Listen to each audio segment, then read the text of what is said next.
Hey folks, this is Walt, and we're coming at you from Sci-Fi Writers playing old school D&D. We have a lively cast reprising our roles from last week, starting with the main draw, the main man, the guy doing all the damage, Chaos Actual. How are you, sir? I'm doing great. I missed everybody so much. I worked hard on Forgotten Ruin 3 this week. We got it in the barn. I had a burrito. I'm going to the rain. Good times. Life is good. Speaking of good lives, we have J Mac on the other side of the world. How are you, sir? Hey, I'm doing well. Not much going on. Not as interesting as all the stuff Nick's got going. So, Burritos are awesome. That is true. And when you're talking about food, you have to talk to Wilbur Aloysius Kuchenmeyer, being played by Mike Rothman. I've got peas, guys. I've got peas. I'm doing good. How's everybody doing? Hopefully well. Right on. And of course, the whole reason he trots all this out is because our good friend J.R. Handley is trying to do the thing with the health thing, and Mike is just trying to fill up his plate. How you doing, J.R.? I'm doing good. I hate you, Rothman. I just want you to know that when the gulag comes for you, I'm going to shiv you. Hey, I heard you had a date last weekend, JR. I did. And I'm down 2.5 inches, so it's working. It's not supposed to go that way. It's supposed to go the other way. I've lost 2.5 inches in the waist. I'm changing the subject. You sound brutal. Oh my God, this is why we can't have nice things. And hopefully to bring us back on target, we have Richardson being played by Sanukin. Hello. And why don't you give us a glare on that beautiful shirt you're wearing? I might have seen that somewhere. Is that a Skull Stacker shirt from ForgottenRuin.com? That it is. Right on. And speaking of, I have mine, but it's on the inside of the Bible. I like that. It's beautiful. And then we have, of course, speaking of the Bible, from our sister stream, who runs D&D in the East, we have Bren Villanueva being played by Sparky. Good afternoon, gentlemen, and strange people on the internet. And Rothman, who has me wanting peas now. Thank you. Have you ever, Rothman, have you ever made hummus out of peas? It's really Actually, good. yes. Yes, and then you put a little mint and olive oil in there, and a little Ritz cracker, and you're good to go. And lemon and garlic. Yeah, yep, you got that right. I forgot those steps. I'll check out Lunch Guy. Starting off things from the early, we have S.O. Derek, subscription bomb at 5 months. Nice. Thanks, man. Thank you, sir. Going. That's awesome. It's keeping me off the streets. Oh God, we need to do some damage control if that's the case. And speaking of damage control, you guys have done a lot in the last session. You recovered an osprey, which you then flew to an island to meet with your contacts of the Merman people. You made some deals and then found out that the Ranger force you came over with has been taken prisoner. They're being used as slaves, and an underwater race had been the one to recover them. So you flew to a nearby island, made landfall via the water. So you guys had swam in, and now you after Mike used the powers of the earth against your enemy, the Sahaugan people, which are these big, nasty, deep one-looking creature from the Black Lagoon type creatures.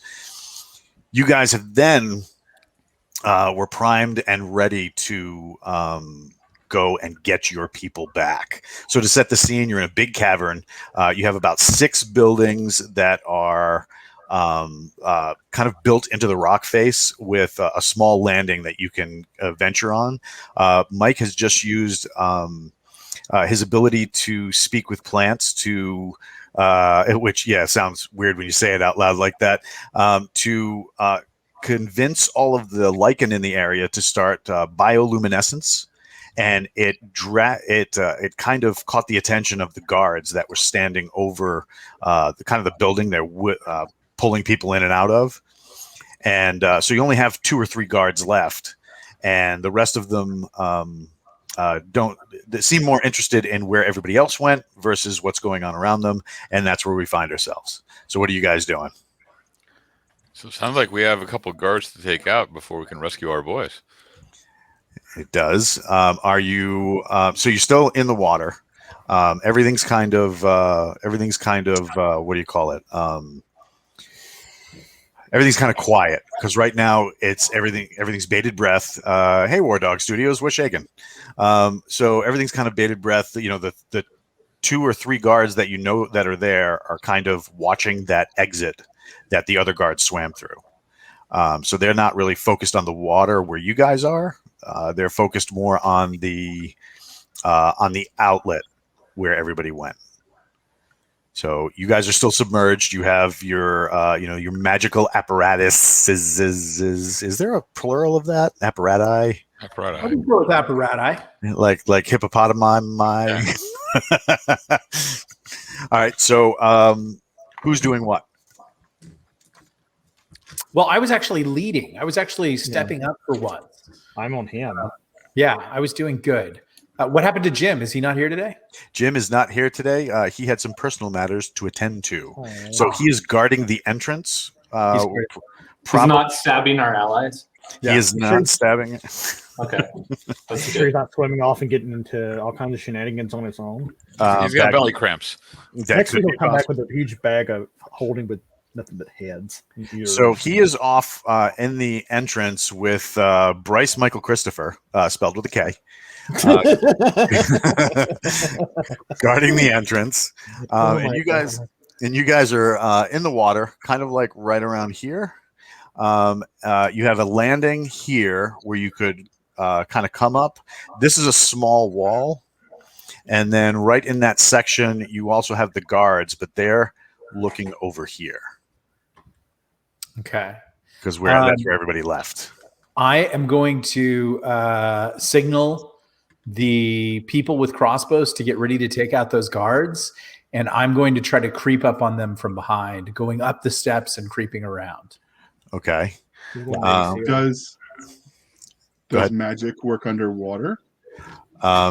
Yes, depending on what you're doing. What are you doing? You know, a Charm girl person? once asked me that question at the Playboy Club in the grotto. In the grotto? And I can confirm that magic does work underwater. Yes, it does. Charm person? Did you have a JR? Did you have a jacuzzi in your hotel room last weekend? No. Did somebody else have a jacuzzi in their hotel room last weekend? No. Are we going to be smothered in Okay. our sleep by Doc when she hears all this? If she hears all this, Yes. okay. What was the hotel hourly? It was weekendly. You know, there was that one time in Tijuana, but yeah, we try not to talk about that. All right, what are you trying to do? You trying to charm person? Yeah. So we can get control of them and then kill them. All right, so from studying with your mentor that this particular spell works on people. These things might be too alien to your way of thinking for the spell to connect. All right, then. Chaos Actual will stab away. And I will Right. shoot somebody. All right, so you're Sparky, you and Richardson are going to be under the wall. Are you going to be shooting up? I'm going to try and shoot here. I'm going to try Did to I- shoot here. Can I have a crossbow? You can absolutely have a spear gun, yes. Okay. I'll Never take it turn and down a I'll free use it. weapon. What's that? Never turn down a free weapon? Yeah, or free ammunition, especially in this day and age. All right. So, yeah, they're facing off in another direction while you guys are creeping up. Chaos Actual, are you walking up the stairs, crawling up the stairs? How are you moving? I'm going to move up at a low crouch, exiting the water, And we have wetsuits, like they give us like gill suits or something. Yeah, they're almost like modern wetsuits, except they're able to handle pressure and cold. And they look, it looks like you're wearing like some Aquaman gear. It's all scaled and armored in places. So I look like Charlie Sheen in Navy SEALs. Yes, absolutely. Okay. All right, sweet. So I will come out of the water and turn my sash into my sword. Okay. And then I will advance at a low crouch with one hand out and the other hand back, because I want to get up on one and control the victim and then run him through his guts. Which guy are you going for? I'm going to go for this guy. Oh, you can't. Well, that doesn't. That guy right there. I'm going to go for Mr. South. All right. So all the way here. Yeah. All right. And as I approach him, why don't you guys take shots on the other two? I need dice because that's how this game works. No. Wow, the DM shows up. The DM shows up to his own game without dice. Oh no, Ready. They're not ready though. Yes, that's true. They're not ready. But if I have to, I got the medals that you can just drop out of the case real quick and cause all sorts of mayhem. So, JR, were there sensual oils? Spices? Was that essential oils or sensual oils? Was there in-room dining? So how are we going to kill these mermaids again? Mermaids. All right, so you're crawling along this low wall. You came up the steps, and the steps were actually quiet. They were they looked kind of rickety, but they really didn't betray you, especially with all of the sounds of the water in the grotto. It was very easy to move up without sound.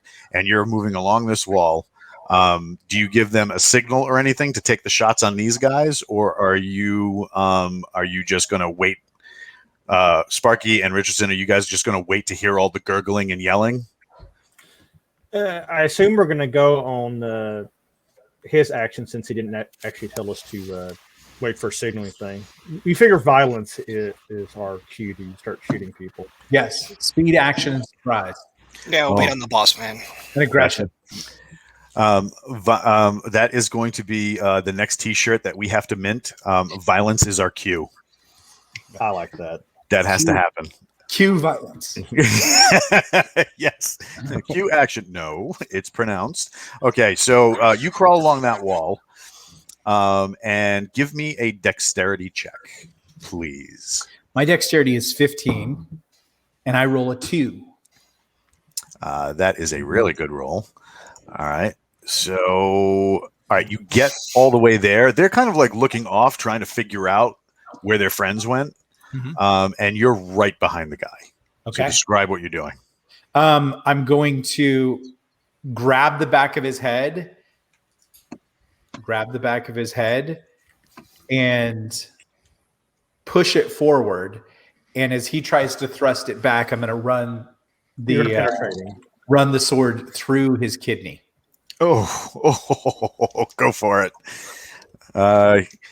He's got an AC of let's see. He's got an AC of 4, which normally means you would need a 15. Oh yeah, the be meaner than it. You're going to get a bunch of bonuses, so you need a 10 or higher to get him. We can do this. 17. Oh, easy. Give me damage for that, please. I don't. This is an item I acquired. I don't know what it does. All right, so you're moving along. You pull your kind of like your sash, your smog off your neck, and as you like pull it like a towel and straighten it, it starts forming into the blade that you most desire. Right. Ooh, so the one that you like the most, that's what it starts forming into. So it looks like Black Tabitha. It's got that hourglass shape, kind of like a Greek Xyphos. So you start pulling the blade into your preferred weapon that you most use. You straighten that thing out. And as you're like straightening it out, all the water just kind of cascades off of it like you're wringing out a towel. You grab him, put him forward, and shove that thing through. Give me 1d8, please. 1d8 to the lizard underwater man. 3. How much? 3. All right. So you right as you push him down, he kind of like wiggles a little bit to try and figure out what's going on. And you're thinking, oh crap, I screwed the pooch on this. And the thing just slides effortlessly and easily into the flesh, popping scales and ripping off little pieces of like natural armor from him. See, and at that moment, I think, man, even the Air Force can Navy SEAL. This doesn't look so hard. So as he kind of like now pulls himself back from the pain of that and starts like gurgling in this strange language, the other two turn. That brings us to Sparky and Jesse. Cue violence. The shirt would just be like a Q, and then violence right underneath, like in just like typewritten word. Oh, that would be awesome. Q violence. I got a free. You got a 3? That is called projectile dysfunction. Yeah, please take away 50 experience points for that. So, all right. So you Richardson, go ahead. You got a 1? Yes, a very strong and positive 1. Yo, you I roll out with my blade and I'm getting 1s. Screw this spear gun crap. You what do you call it? You hear I like heavy. that we all start popping blades. I mean, everybody. So I do have a short bow. With us being underwater, would that work? I don't JR, know. I heard it was perfectly adequate.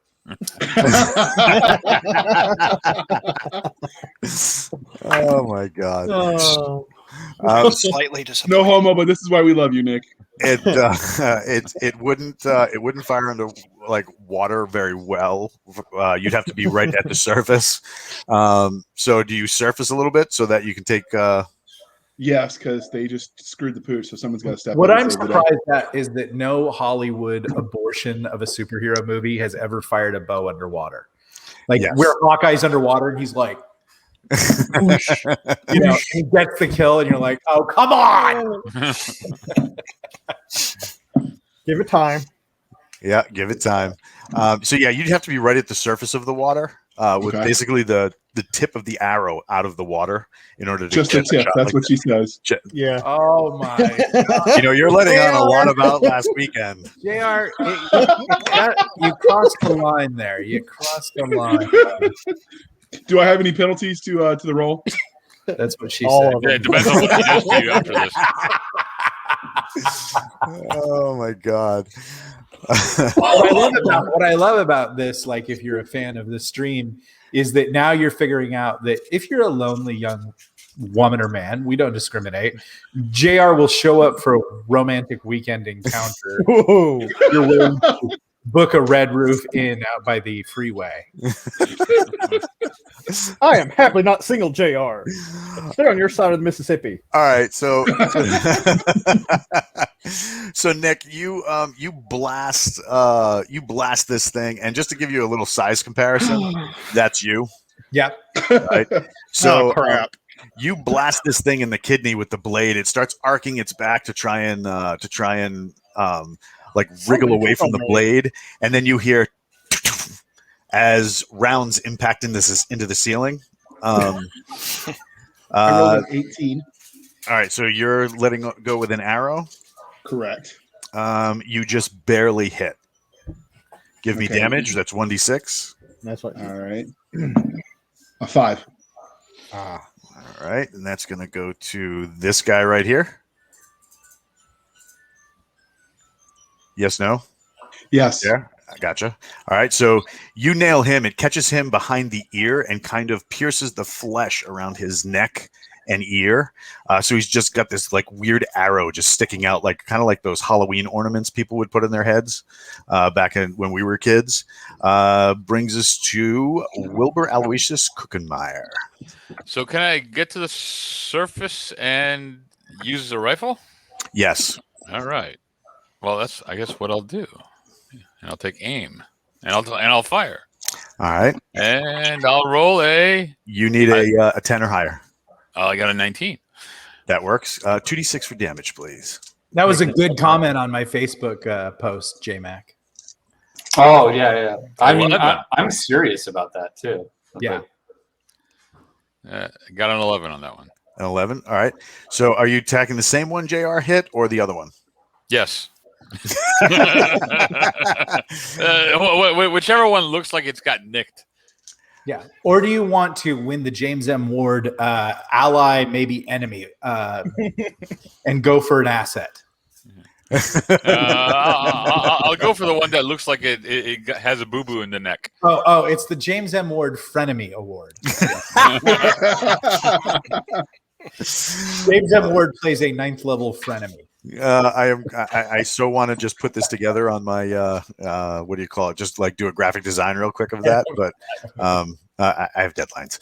So the trigger goes off. The trigger gets pulled. The round goes off. It hits just ahead of where JR put the arrow, blowing the teeth of this thing out the other side of its head, and it drops. Big shake and bake, and I helped. Let's see. And I'm sitting over here thinking, gosh, the Navy SEALs make it look so easy in the movie. Damn. I should have watched more Steven Seagal. One of the mermen pop up and fire a what do you call it? One of their spear guns. It impales the last one right as it drew out this like wicked looking machete and had pulled it back to swing at Nick. Its spear catches it right behind in the back of its spine, and it drops right at your feet as you have the one that's struggling. It tries to kind of like backhand you, Nick. Mm-hmm. What's your armor class? I think it was 4. Yes. I need to work on my character sheet. You get whacked by this thing, but it's at a weird angle, so you only take a point of damage. So it's like your face catches the abrasion of this very, like, if you picture like the monster from the Black Lagoon, the creature from the Black Lagoon, it's got all these like segmented plates and scales, so that kind of abrases your face as it backhands you with its knuckles, and that brings us back around. J-Mac, did you go? No, I haven't gone yet. Go ahead. But that's okay because I'm not crazy about swimming. I'm just treading water here, trying to. My new armor is kind of weighing me down, so I think I'm gonna try and swim over to the dock. All right, so you're gonna go up to here. Yeah. All right, and that brings us back to Nick. What do you got? Okay, so he's still alive and he's still impaled by my sword. Yes. What would it feel like if I suddenly just jackhammered that sword as much as I could? It would feel like a Filipino Tuesday afternoon. Then I'm trying to think of something with Tagalog that would be but it would be like Tagalog Tuesday. I don't just say, just yell out, "Ano ba, bitch?" So, hey, what's up, bitch? I should know more Filipino because LA is nothing but Filipino people. It was funny because we went to Vegas after we got back from Iraq as kind of like a present to the guy who washed our house, and there was a group of Filipino fashion models, and he's like, dude, you have to give me something to say to go over there. I'm like, walk over there and say this. So he walks over and he nails it. So whenever there's a large group of those models out, there's always hopefully they were really women. They were right, but there was also the uncle that's there to watch them. He's not really related to them.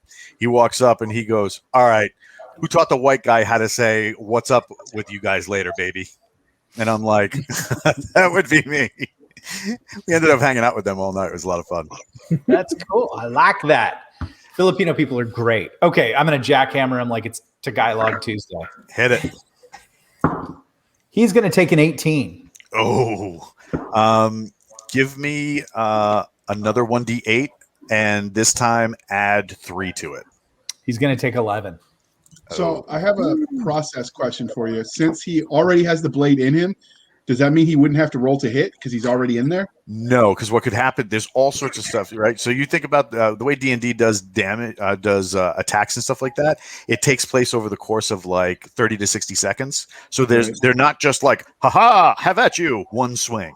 there's jockeying for position. People are hitting a wall. He's trying to keep the blade in while the thing is trying to pull the blade out. There's all this like stuff crammed into an abstract one roll, so that there's another game out there called Champions, where everything is broken into individual seconds. The longest role-playing game fight I ever had lasted 3.5 hours and only encompassed 42 seconds of real time. Wow. Or 42 seconds of game time, excuse me. Right. So the D&D kind of abstracts that. So we're not sitting there going, okay, so I pulled the thing back to my ear. Do I successfully do that? So there's a lot of like jockeying for position and stuff like that goes into the longest gaming battle I ever had was an 8-hour Saturday session that lasted 1 minute, and it was when the Kzinti in Starfleet battles invaded Klingon space, or maybe there was the reverse, and we were fighting. We decided, let's fight the entire General War. Which was like, let's do it all summer long. Let's like get 30 people in here.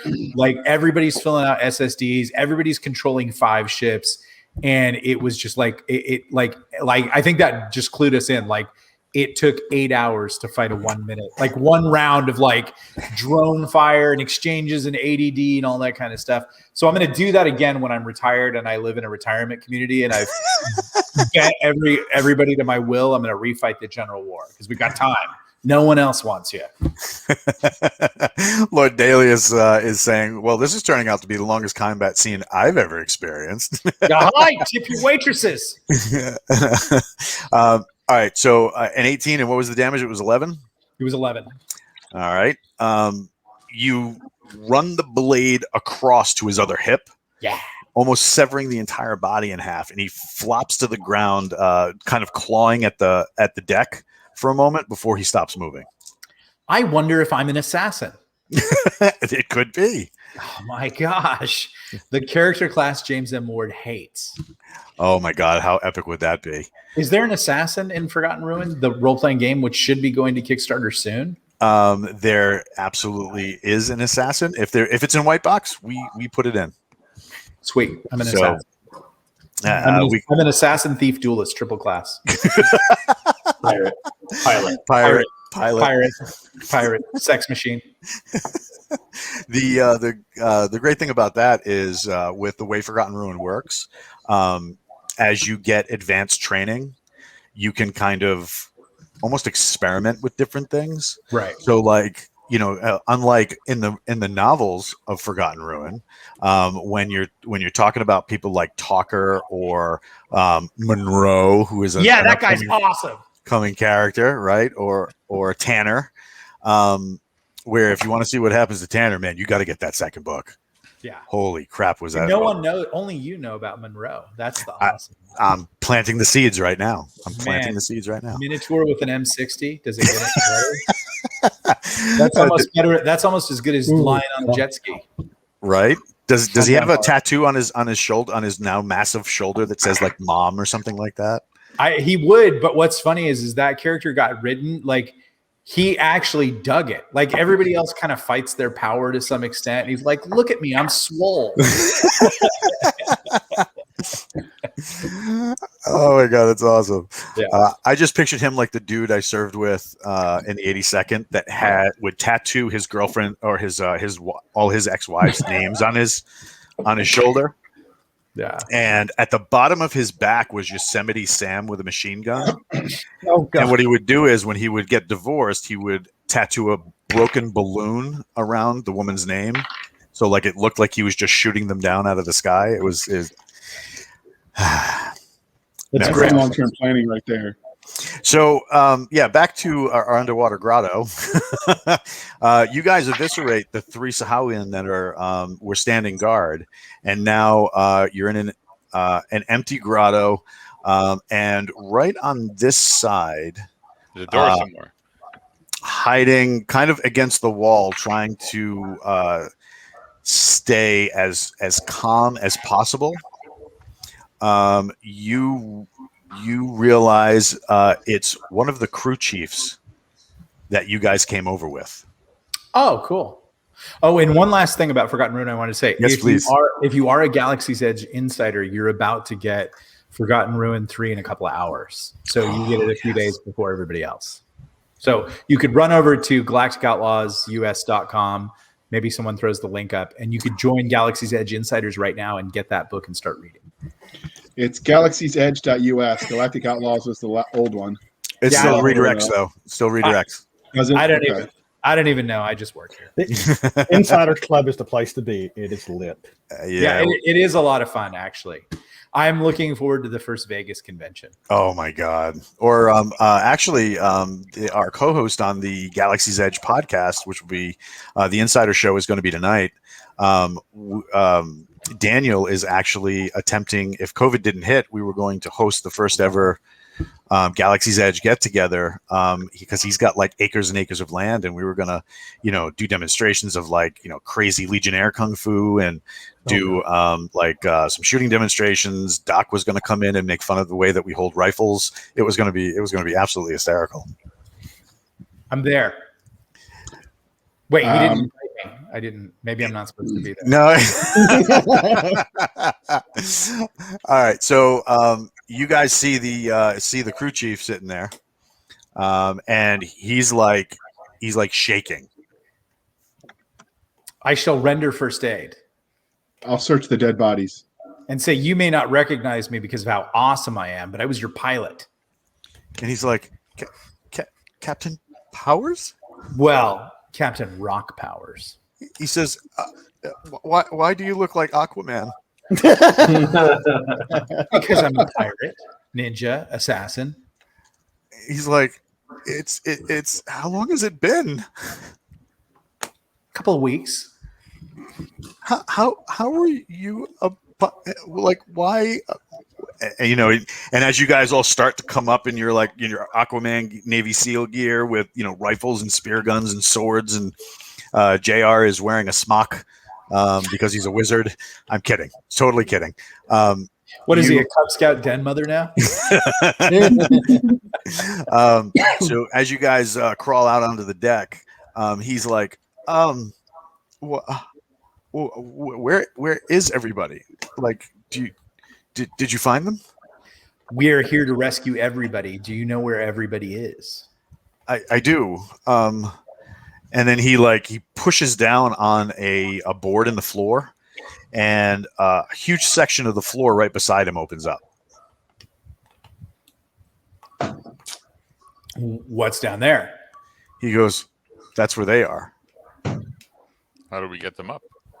Do we trust him? Does he look shifty? Yeah, I don't trust him. He seems weird. I just got out of the water. He seems pretty messed up. Like he looks emaciated. He looks like he's been beaten repeatedly. He's got his left hand is bandaged, but like this entire section of the floor right here, basically just like moves away and slides underneath on hinges, and then you see a series of ladders going down. Captain, might I make a suggestion? Sure.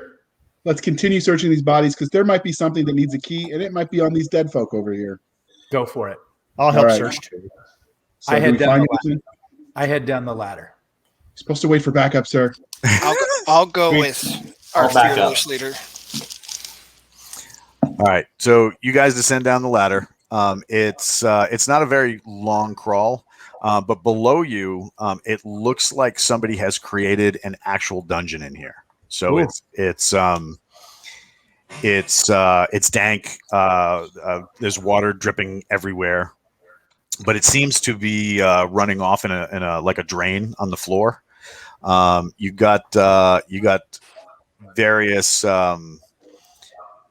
kind of like stalls set up, but there are no like cage doors. But you can see people are chained to the floor. Are these our people? Look like it. Okay. But once again, you have people look beaten, emaciated.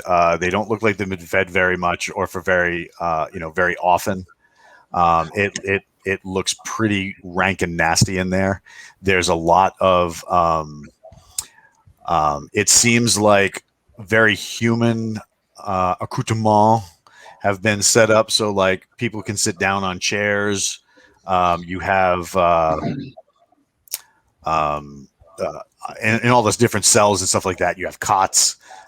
It's like literally straight out of Kennedy's D&D books of like an actual dungeon. Okay. I will make an announcement that I am Captain Rock Powers and I flew in on the C-130 and we are here to rescue you.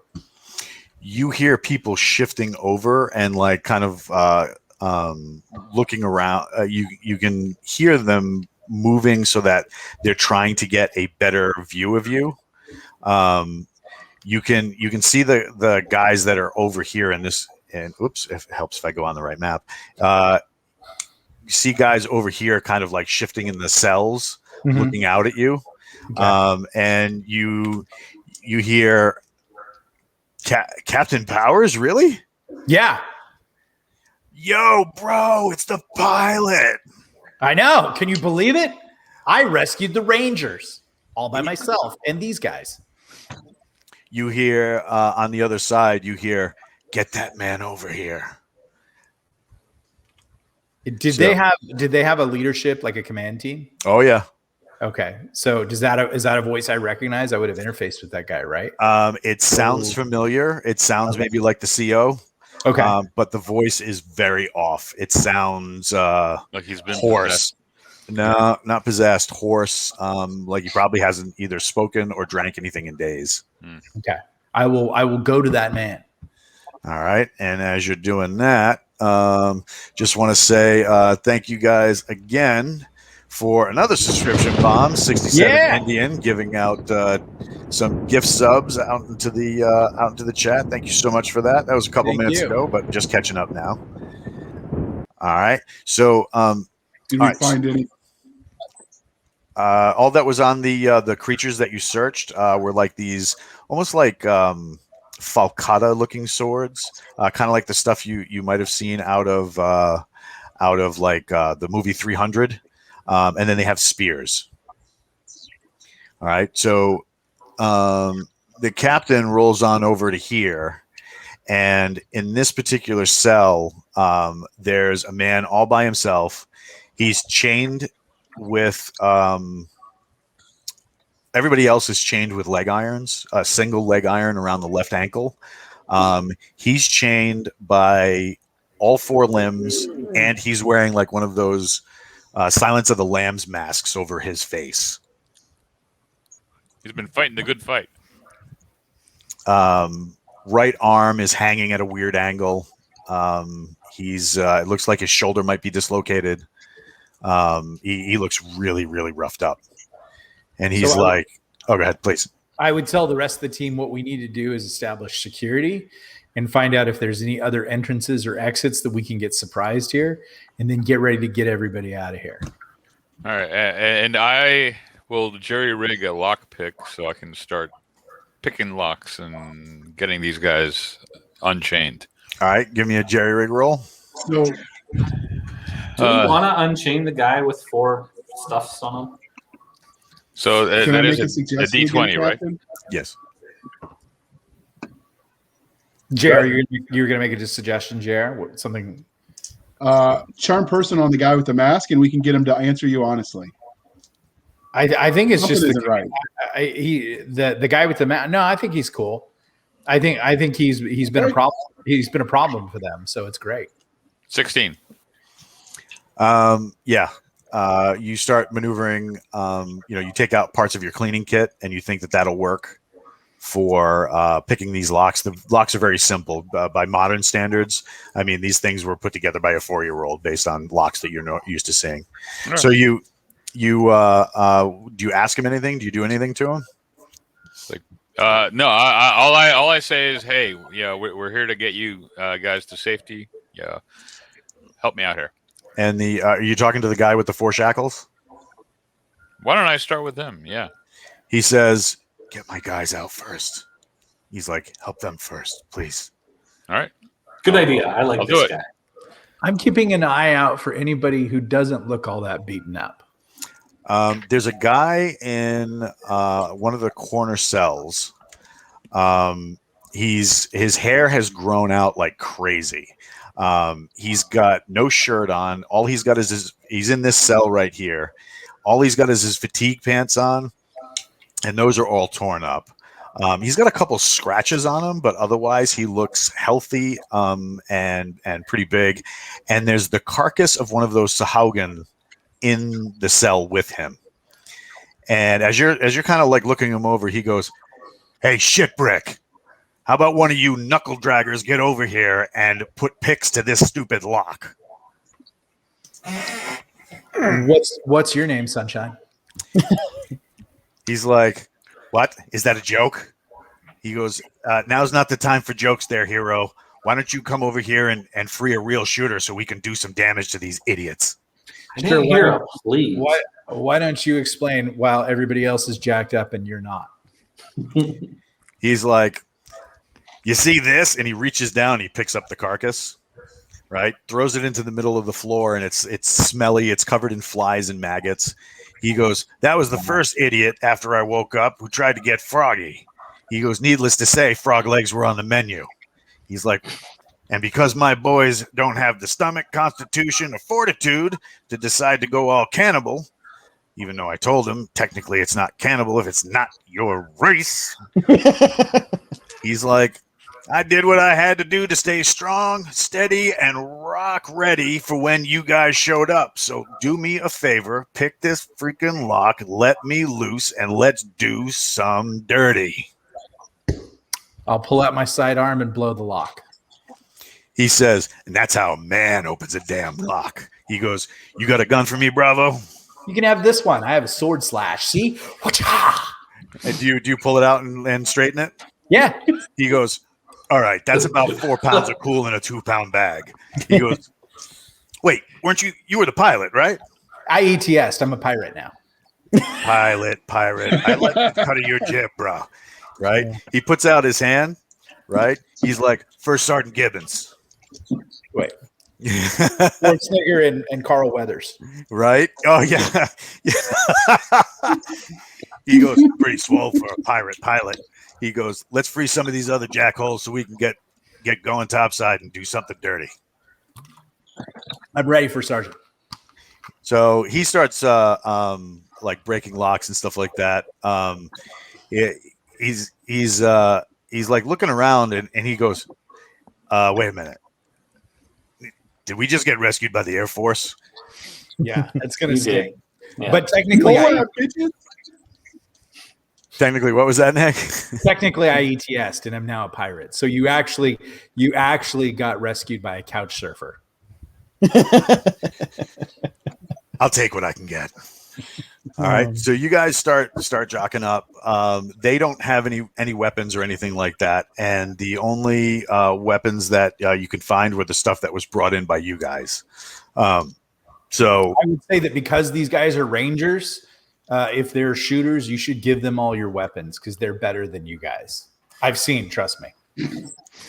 You're all terrible. I can't. I'll offer them the argue swords and spears. He can have my spear gun because obviously I can't shoot it.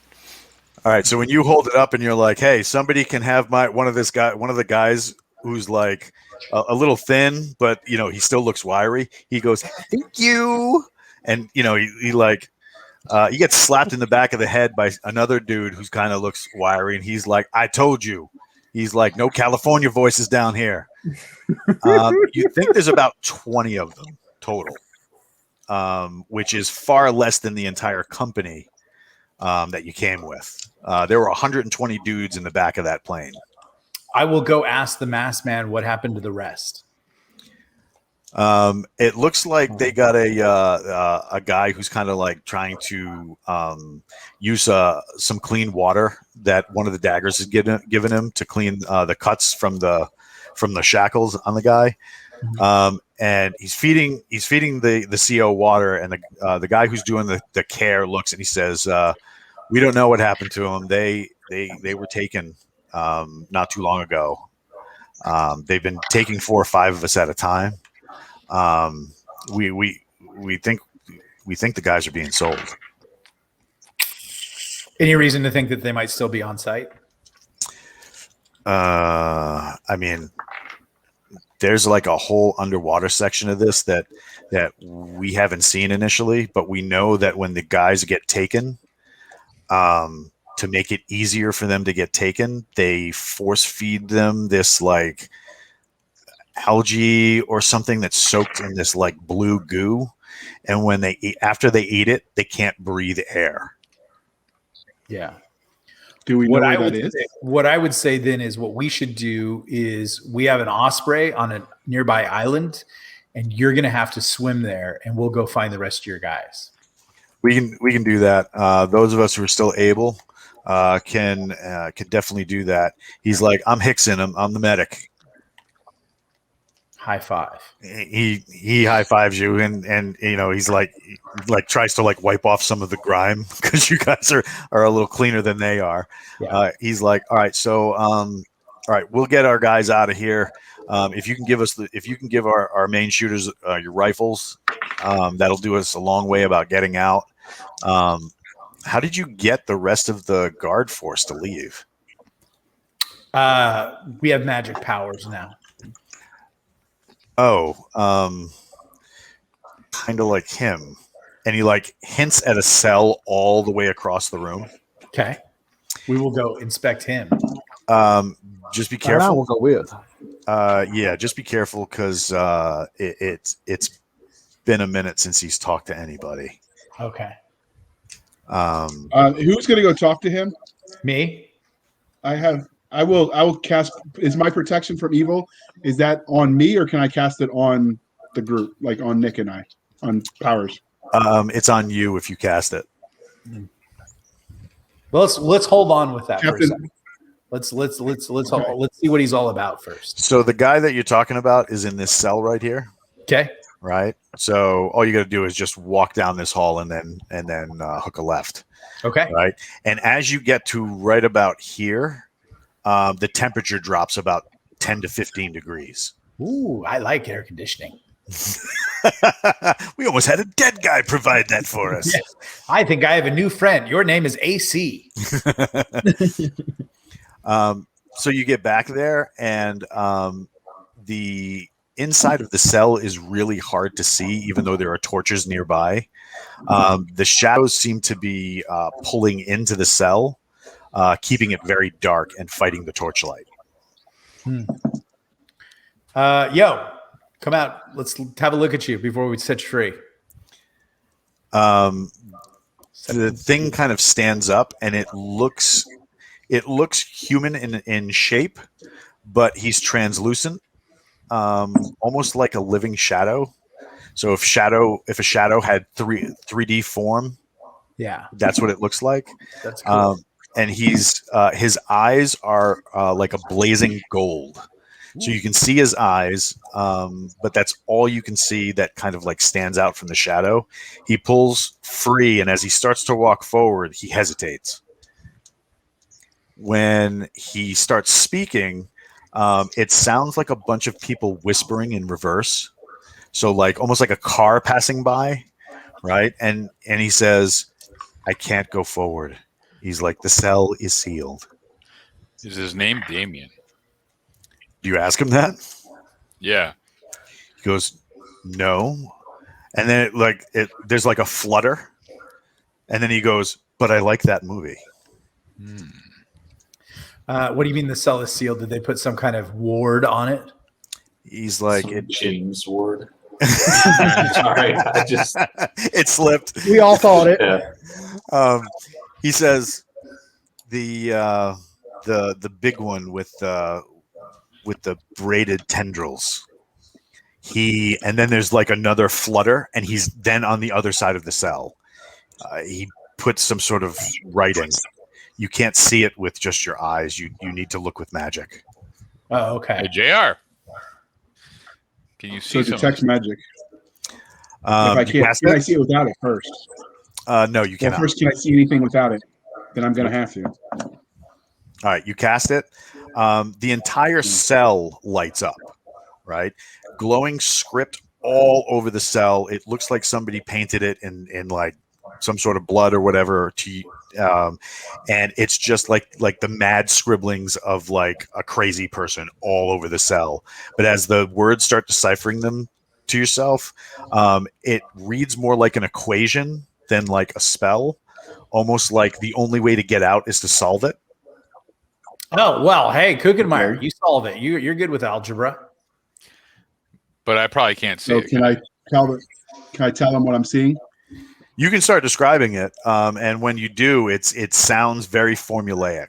The numbers really don't make sense to you, JR, but it almost sounds like the dimensions for a cage or an enclosure, and like locking mechanisms.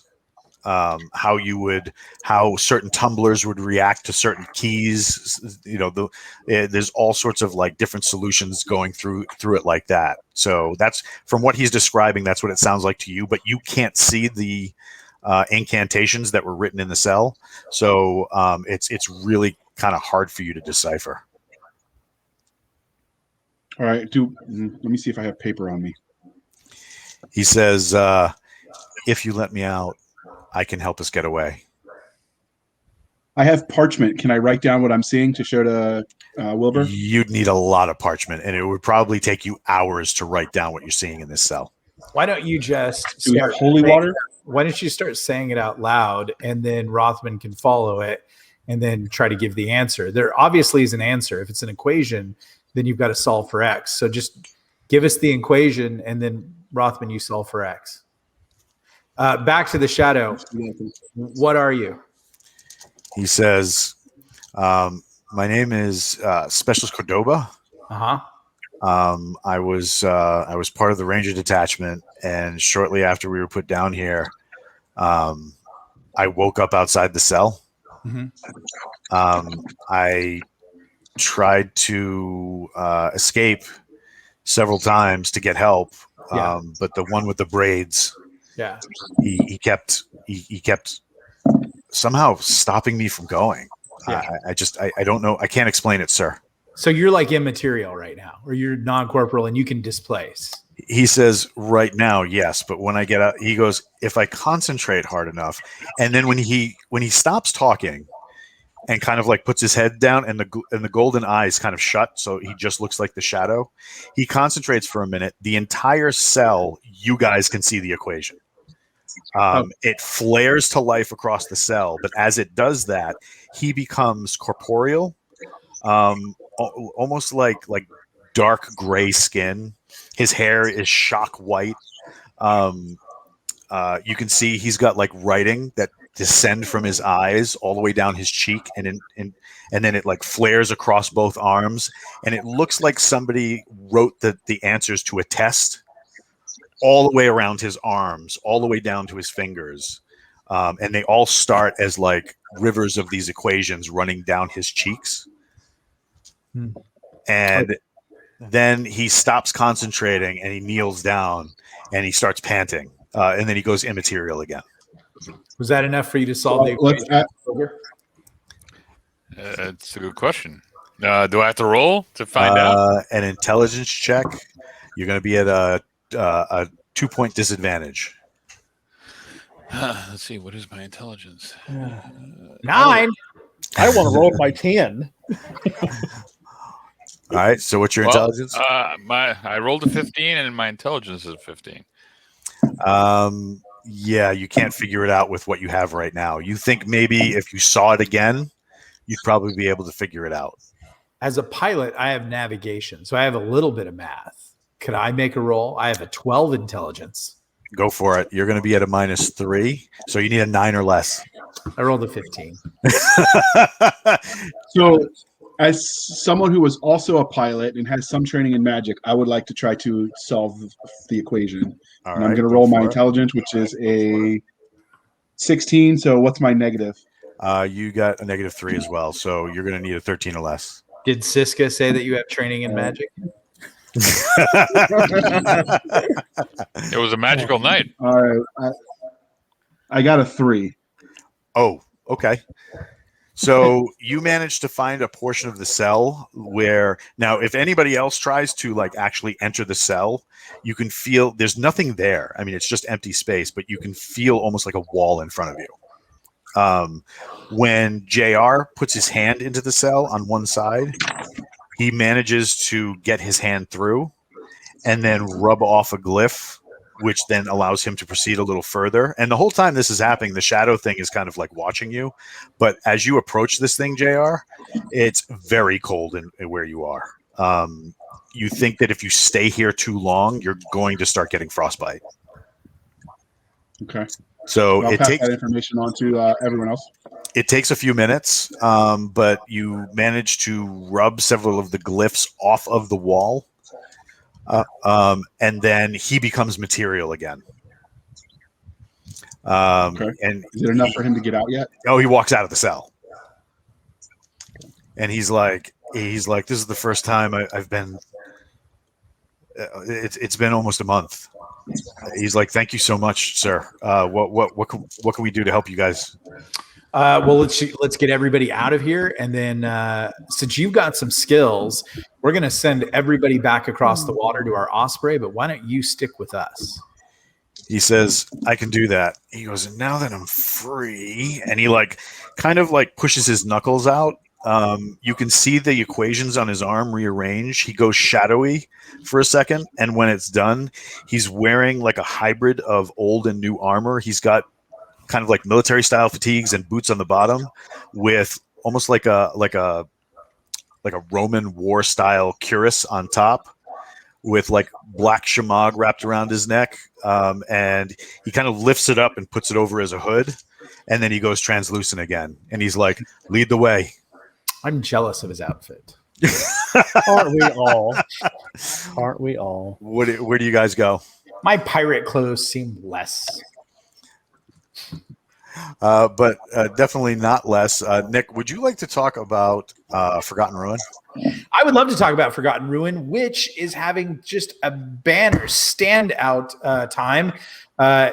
It's, Dark Army meet U.S. Rangers, Tolkien and Shock and Awe. If you like military thrillers, but you always thought, what would it be like if these Rangers had an M240 Bravo to gun down as many orcs as they could, or you've just maybe thought that when you're in traffic, this book is for you. And it's really doing quite well. You can jump over on Audible, check out the reviews. It is killing it. A lot of people are really, really digging it. The sequel is already out, and the trequel, which I think is the third book, and that's officially the trequel will be out on Tuesday. So it actually is time for you to jump in and get caught up with what is a brand new literary genre called Wargame.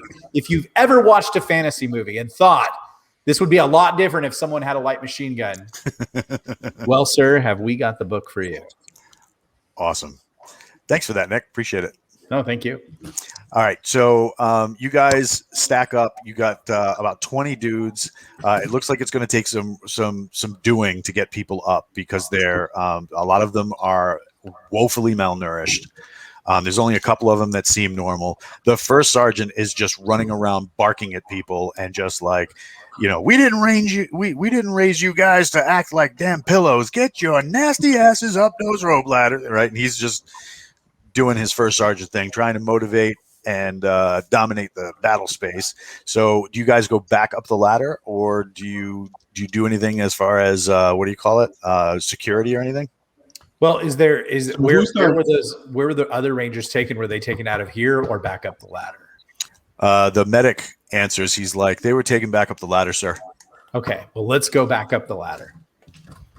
Before the Rangers go, is there anyone that looks like they're not going to make it without help? Oh, as far as the Rangers? People. Oh yeah. So I've got a tree vial potion which will heal one of them. We could give it to the worst of them. Nah, let's let them all they got to do is exit the situation. So we need that for war. So the first sergeant looks at you and goes, what in the holy hell is a tree vial potion? He goes, is that something that like this place does instead of that little blue pill that keeps you up for a little bit? Exactly. Absolutely. Something like that. This will give you all the wood. It definitely gives you a lot of wood. This entire world is one giant hippie walk. He goes, "Oh, that's depressing. We're gonna have to light something on fire then." He's like, "You got openings in your pirate crew?" Always. He goes, "Because I can't do no granola." He goes, You look like you could beat a good drum. He goes, "I'll beat something. That's for damn sure, right?" So like they start buddy teaming Rangers up. The first guy going through is the guy that stole the spear gun, and he goes, "Hey, Air Force dudes, guys in like Fabio fashion model hairstyles with Aquaman underwear on, holding spear guns. They cool or not?" They're cool. He goes, "You're cool. You're cool. You're prettier than me. Fuck you." And he starts like crawling up to the top of the thing and then helping people up.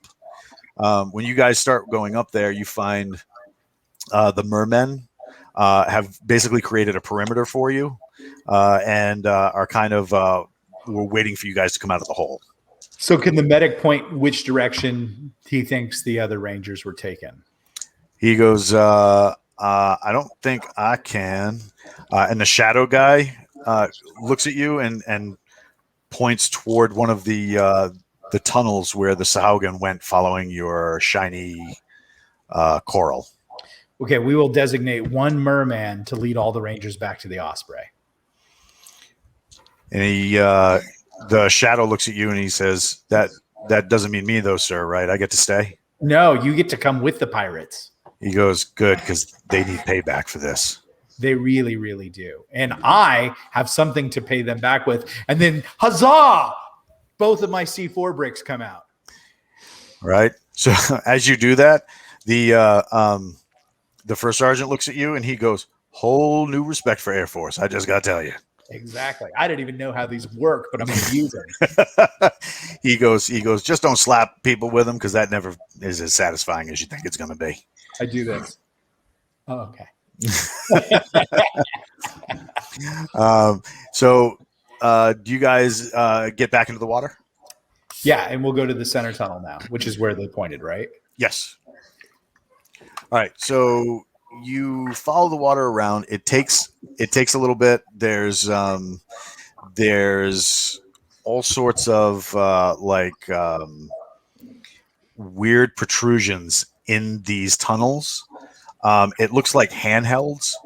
So like maybe when the current comes in and it's harder to swim through, these are like almost like a merman ladder so that you can pull yourself through the current.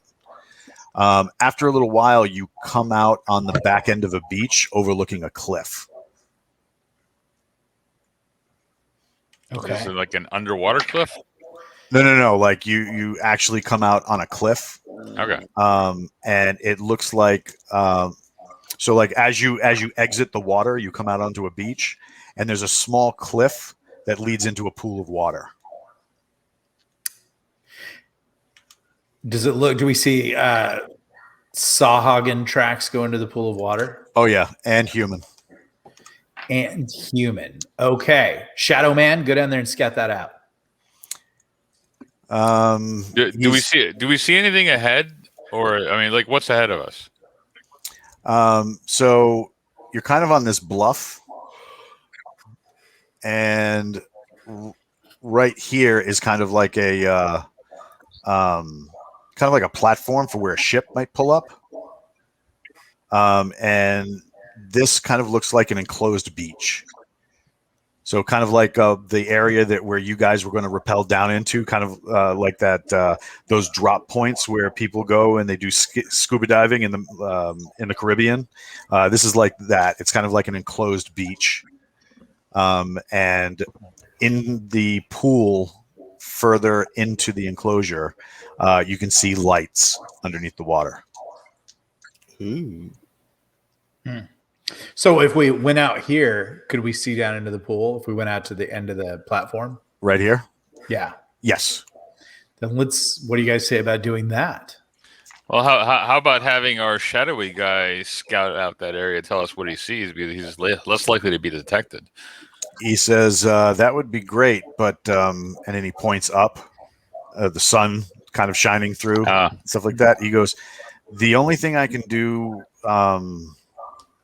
in direct sunlight and he says, "Look, this is going to be freaky, but." He steps behind you and steps into your shadow and comes out from behind Richardson. And interestingly, Richardson in the in-game chat just said he did not know Walt's books were up for pre-order. Solve that issue, Walt. What? Got those books? You have some explaining to do. I have some explaining to do. Of course, I could always do that on D&D After Dark when you have a little more time to goof around. No, these people want to know now. Oh, Chill my now, goodness. chill hard. Chill now, chill hard. It's a good thing we have the miracles of technology to do stuff like this. So, let's see. I've heard it's a good book. It's not Facebook technology. No, because screw them guys. Yeah. So coming out very, very soon. Ninja erotica you've ever read. It is.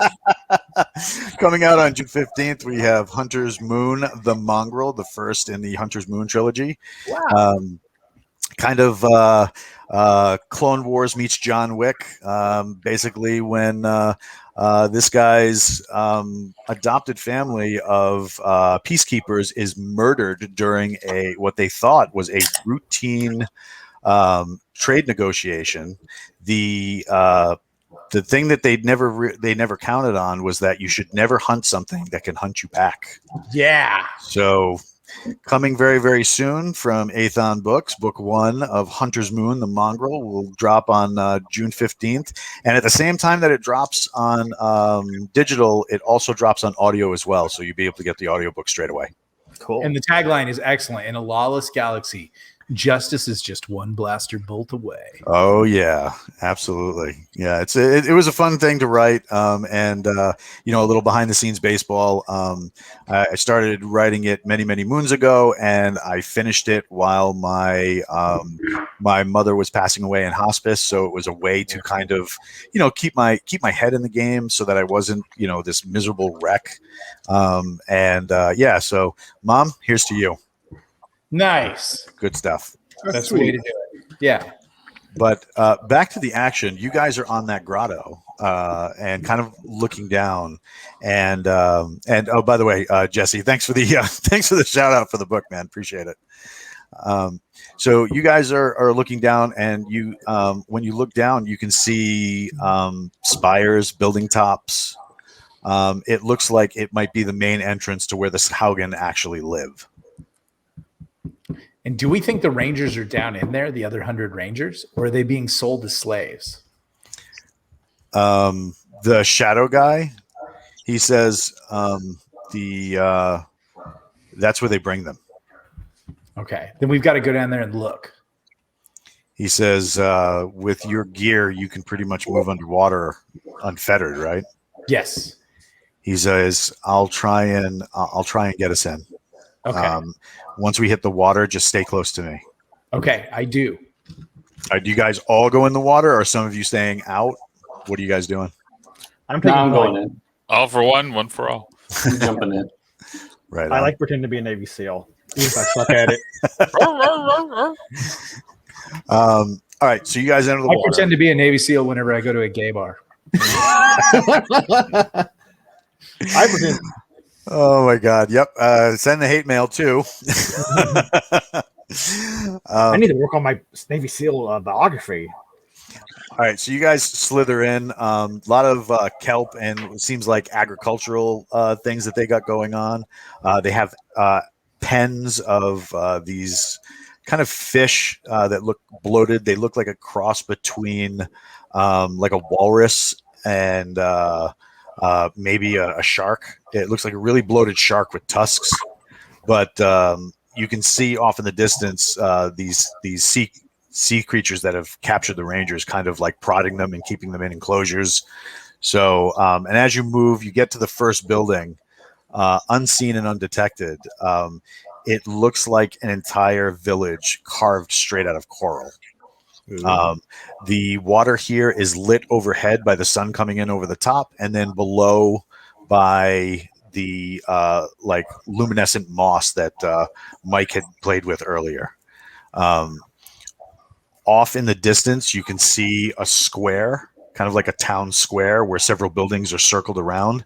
And in that square, there's a large gathering of these things. along with what looks like a man with a human torso. If you had taken a mermaid and replaced the bottom half with a giant squid, he's floating there above the square. So the opposite of a mind flare. Yes. Yeah, it's on the bottom instead of the top. Yeah. We're all He's an Ursula. Come on, don't you know your Disney movies? He's an Ursula. He's an Ursula. I think actually Wizards of the Coast calls it a foot flare. Oh my god, I hate to see your inbox later. So let's see, we got tons of Saugen in that area, maybe 10 15 of them. You can see rangers are chained by the wrists. The chains are like looped into rings on this platform, and you got about 6 or 7 of them chained there. And the thing with the squid bottom, he's kind of like appraising everything. We need to kill him. So what do you guys do? So this is completely underwater, so rifles are no good. Can we like descend onto it, or do we have to swim through the village? You could go back up and descend onto it. And as you ask your new friend whether or not his camouflage abilities would allow that, he tells you they would, but it could be problematic. The closer we get to the surface, the sun might wreak havoc with some of the what do you call it? Some of the abilities. So here's what I think we should do. I should set a diversion, and then while that is causing chaos, we should. So there's 7 rangers on the platform, and then there's rangers in cages. Yeah, around it.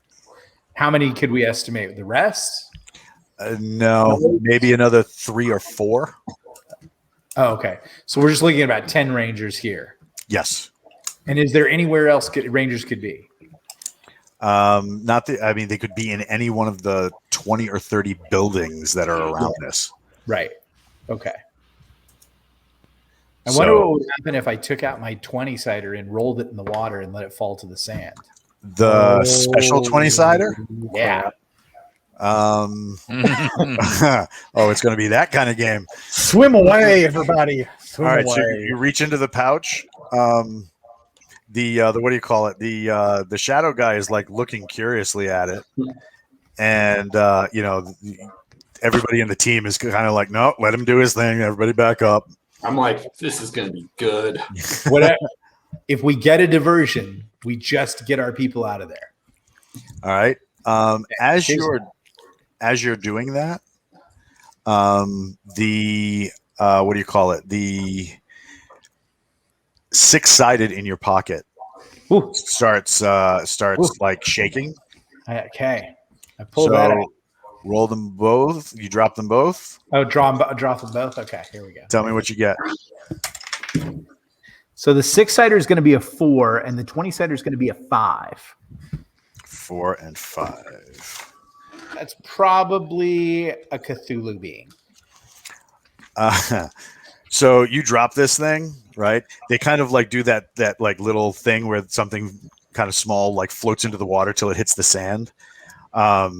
As it hits the sand, this thing that looks like a very large rooster pries its way out of the sand, and then instantly begins drowning. Oh, fuck. Is it because I played D&D as a kid? Is it a cockatrice? Yes, it is. That's fine. Cockatrices don't need to be alive to be effective, do they? Yes. Give me your spear gun. I give him one of the. I hate to be the guy that says this, but it's underwater. It's doing the kickin' chicken. Yeah. Trying to find any semblance of air that it can, and it's just like croaking in huge mouthfuls of water. Oh my God! Nick summoned the crack chicken and killed it. I'm gonna tie off one spear and then spear it. to the spear gun. Okay, go for So it. like creating a harpoon. Yep. Okay. So 5. And you learn that it's a colorblind Tiamat worshiper, and he hands you a book called 5 Shades of Grey. The spear hits the dirt right next to it. I'll reload and try it again. All right. 5. I'll reload and try it again. Captain, do you want me to shoot for you? 17. There we go. Yeah. All right. 1d6 plus 3 on that spear, please. 1d6. Yeah. Captain makes me look good. 4 was the d6 plus what? 3. So 7 total. Yeah. Between the spear in the neck and it drowning, it dies pretty quick. Okay, sweet. Now, Aim Well, the Medusa-like thing. When I say it dies pretty quick, I mean it took you like 5 minutes to actually shoot this thing. okay. Can anyone create any kind of like force, can you wizards do anything? Can you you can make the kelp drag it around. I don't think I can make the kelp do stuff, though. I can talk to it and make it. Can I make it? Move things around, or take our new dead pet and show it to things. Well, what I want to start doing with the harpoon is I want to start swinging it around like that and see if it'll create a whirlpool. Can I, speaking of spirit, can I reanimate this dead cockatrice now? You're trying to get it. You're trying to talk to it. I want to see if I can reanimate something that's dead. And I figure this is as good a time as any. All right. Give me a saving throw. Tell me what you get. Yeah. What's your number on a saving throw? 12. So I have to be under 12? You ought to be over 12. Well, I am under 12. 10. All right. Turn to stone. All right. So what are you doing to it? Are you touching it? No, I am absolutely not touching it. All right. I'm doing ooh because I don't believe in magic, so that's my form of magic. It's like ooh. All right. It doesn't do anything, and you don't get any kind of connection to it. Bummer. Well, I guess we could skin it and make a outfit, and somebody can wear it, can put it on and do a chicken dance and be the distraction. That will totally work. I'm trying to remember. A cockatrice is still lethal when it's dead, and how? Yeah. You don't know. You're gonna have to find out. Is my cockatrice shot put starting to work? So I spin it around the water, and then you're gonna just sail it toward the what do you call it? The I'm gonna sail it right into the crowd. Okay. Give me a roll. Rock powers 3. That don't sound good. Not All a right. one. Yeah, it's not a 1, so that's good. All right, so you got it impaled by the neck. You got it at the end of a line. You start swinging it. Everybody's kind of like moving out of the way, like holy crap, holy crap, holy crap. You Trust let me, it. I'm an expert. You let it go. All right, and the things that are kind of like in the coral center, right? There, you got bad guy there. You got a bunch of bad guys here. There are some bad guys off screen you don't see, right? And this thing just flies through the center of them. And they're like, "What the?" One of them Looks like food to me. Right. One of them jumps up and swims at it and grabs it. Nice. And then ends up dragging it toward the bottom right here at the base of kind of like their makeshift slave market. And the thing that grabbed it is turned to stone, and the cockatrice body is just like sitting there.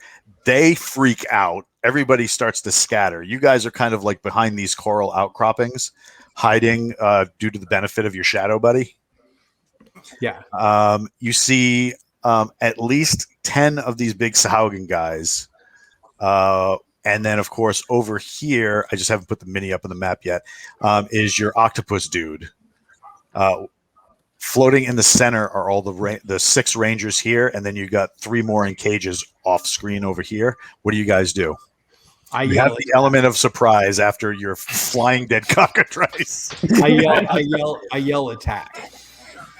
Right. Cue violence. But I do it like this.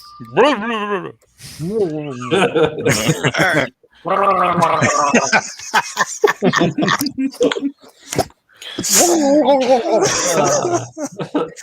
my god, That's that's what we so should not talk to right. the rest of the game. All Hey, right. never underestimate the power of Rock Powers. He will fling a dead cockatrice at you underwater. You don't want to mess now with that we're- someone who will do that. Oh my god. I have a quick technical question. Yes. Is it on cockatrices? No, not this time. Would I be able to weight a demo brick to let it sink down to that group? Oh, That's so you're going to the- swim up and then just drop a brick? Yeah, kind of like a depth charge. Yes, you could. We just want to be out of the way. Yes. Yeah, this might suck for the rest of us, but Yeah, I mean, you'll also suck Well- for the Rangers too because like we'll all float. You'll explode our abdomens. yeah. Well, I wasn't sure how close everyone was to those. I like your commitment. That group of. Whatever gets the job done. Now, if we are behind like a coral structure, we should be okay. Yeah. Science. Sucks to be the Rangers, though. Yeah. Yeah. Oh yeah. The Rangers will be fucked. Well, let's rescue the Rangers and kill everything, and then maybe we can use that as a farewell present. Oh, there you go. A parting gift. All right. All right. So, Chaos Actual, you're up. I'm going to swim right in and grab the my line for my cockatrice flail. You're How long is this line, man? okay. As long as it needs to be. My cockatrice flail is huge, man. Oh my god. That's what she said. That's what she Can't did help say. All right. So you grab the line. Yeah, You're gonna use this like a flail, aren't you? I am. Okay. All right. Next round, you'll be able to do that. I hit the deck. I'm immediately flat. Yeah, Like holy crap. May want to go after the tentacle guy. I'm gonna go after. I'm gonna go after anybody stupid enough to go after the guy swinging a dead cockatrice around. That's like the hillbilly in the worst bar in Alabama who takes off his pants before you fight. There's Hey, nothing safe way can happen. it's a good way to suck out the enemy. Oh my Actually, that's god. what I'm going to do for my turn. I'm going to take my pants off. Gotcha. All right. So you guys KTF Fiend thinks you should patent the cockatrice flail. he might after this. He might just strap those feathers onto like a stick or something like that and be like, I'm gonna make a T-shirt that says "Official Cockatrice Flail." oh my god, I can't wait to talk to on D&D After Dark tonight. And it's like, okay, so the game went crazy after Nick grabbed his cock and started swinging it around his head. All right, so Talent. J Mac, hit us. Hit you with what? What am I doing here? What are you doing? I'm trying to dodge guys are all the up here. flailing cockatrice. All right, you're dodging the flailing cockatrice. Yeah, I'm too afraid of. I saw what he did with the last one, and it was the best 3 I've ever seen. But I'm afraid the next one's going to be coming at one of us. All right. Let's see. That goes to Booger. That's a really good question. So none of my weapons are actually effective underwater. That's how you shoot too. I'll hand him. I hand him one of the spears we took off the dead merman up top. Okay. Yeah, I guess let's. So where are the mermen in relation to us? We're behind. Do they even see us at this point? So the Sahaugen, Yeah. they're all right here, right? Rock Powers has swung in the middle of them in order to get his cockatrice flail. So he's trying to nick them with cockatrice beak or whatever. Yep, and you guys are up here.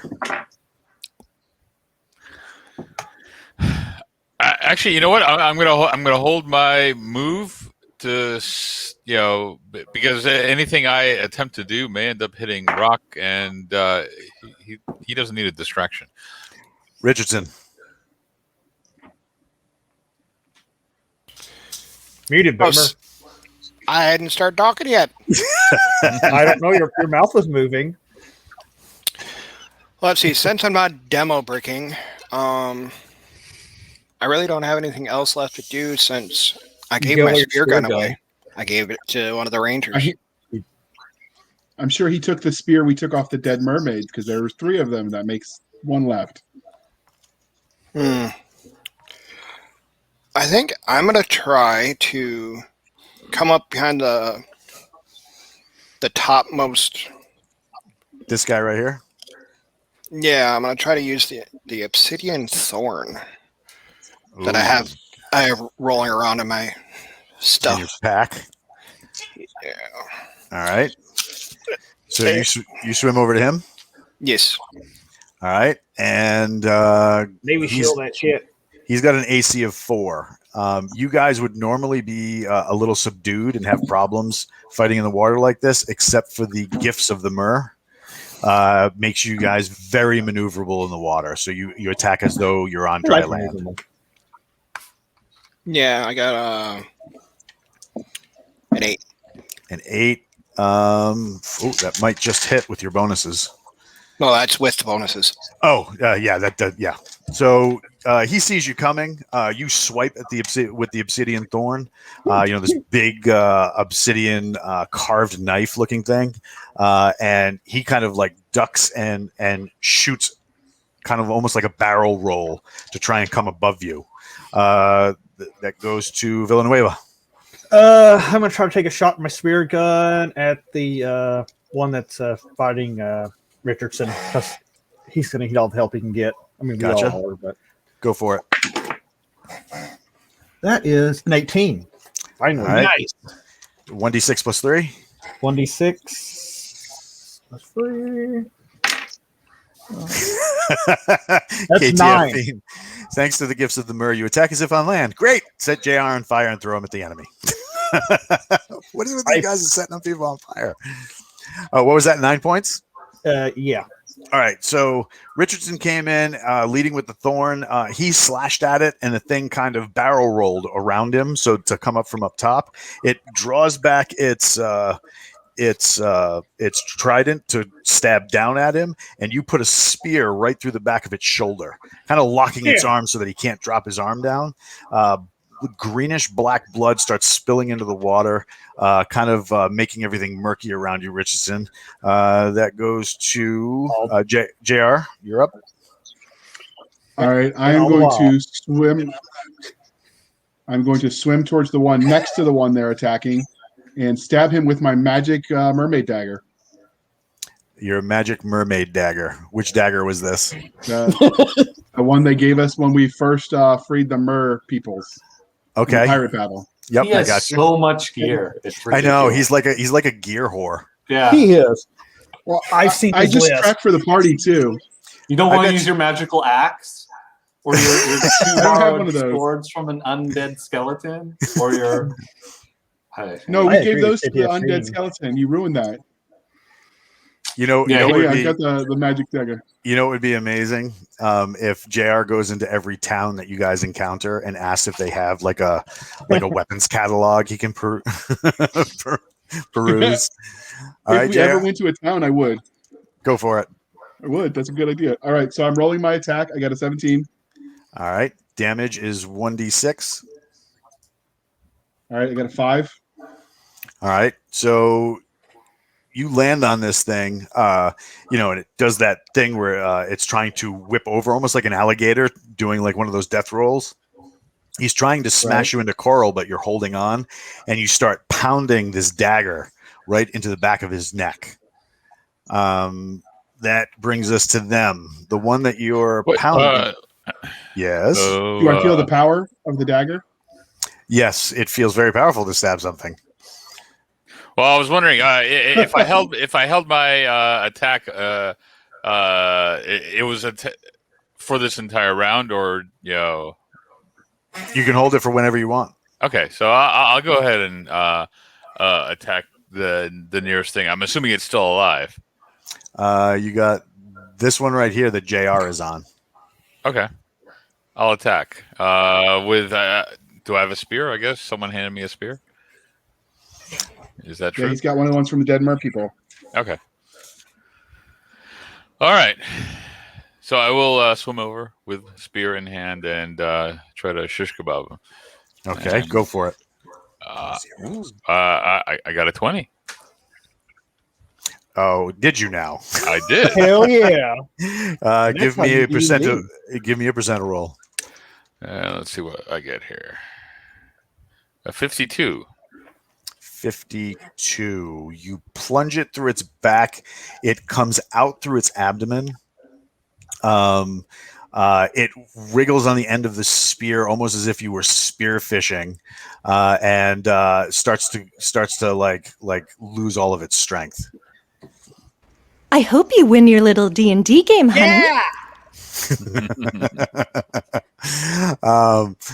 So he starts going down for the count. All right. So then we go back to them. He was going to strike at JR and does not. The one going after Richardson,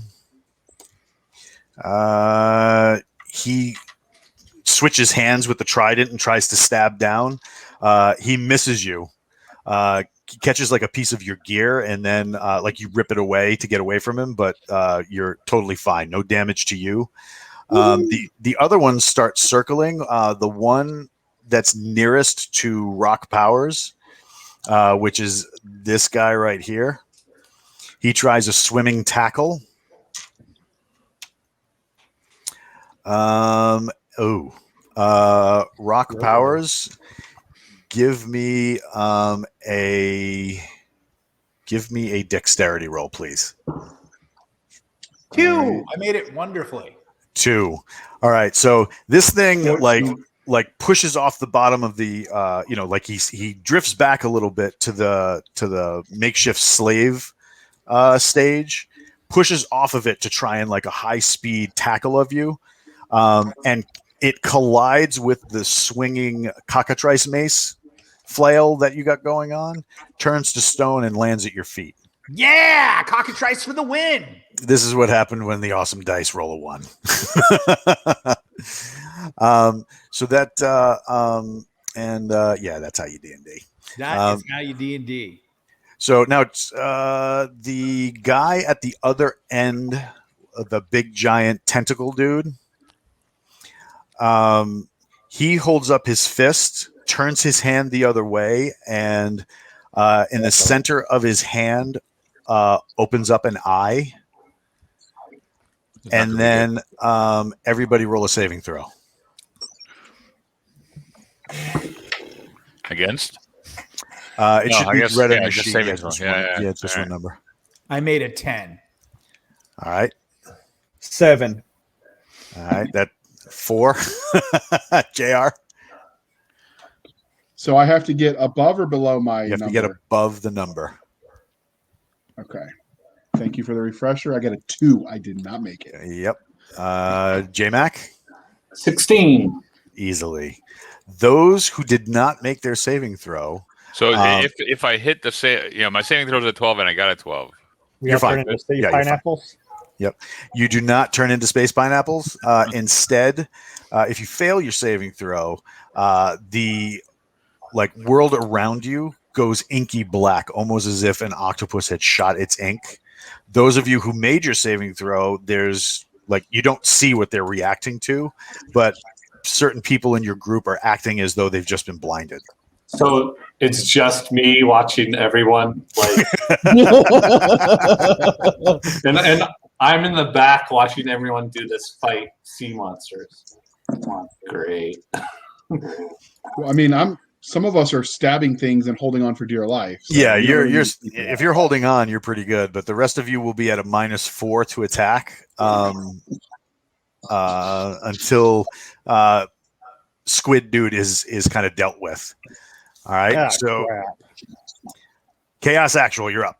Okay, so I do as I run with my cockatrice flail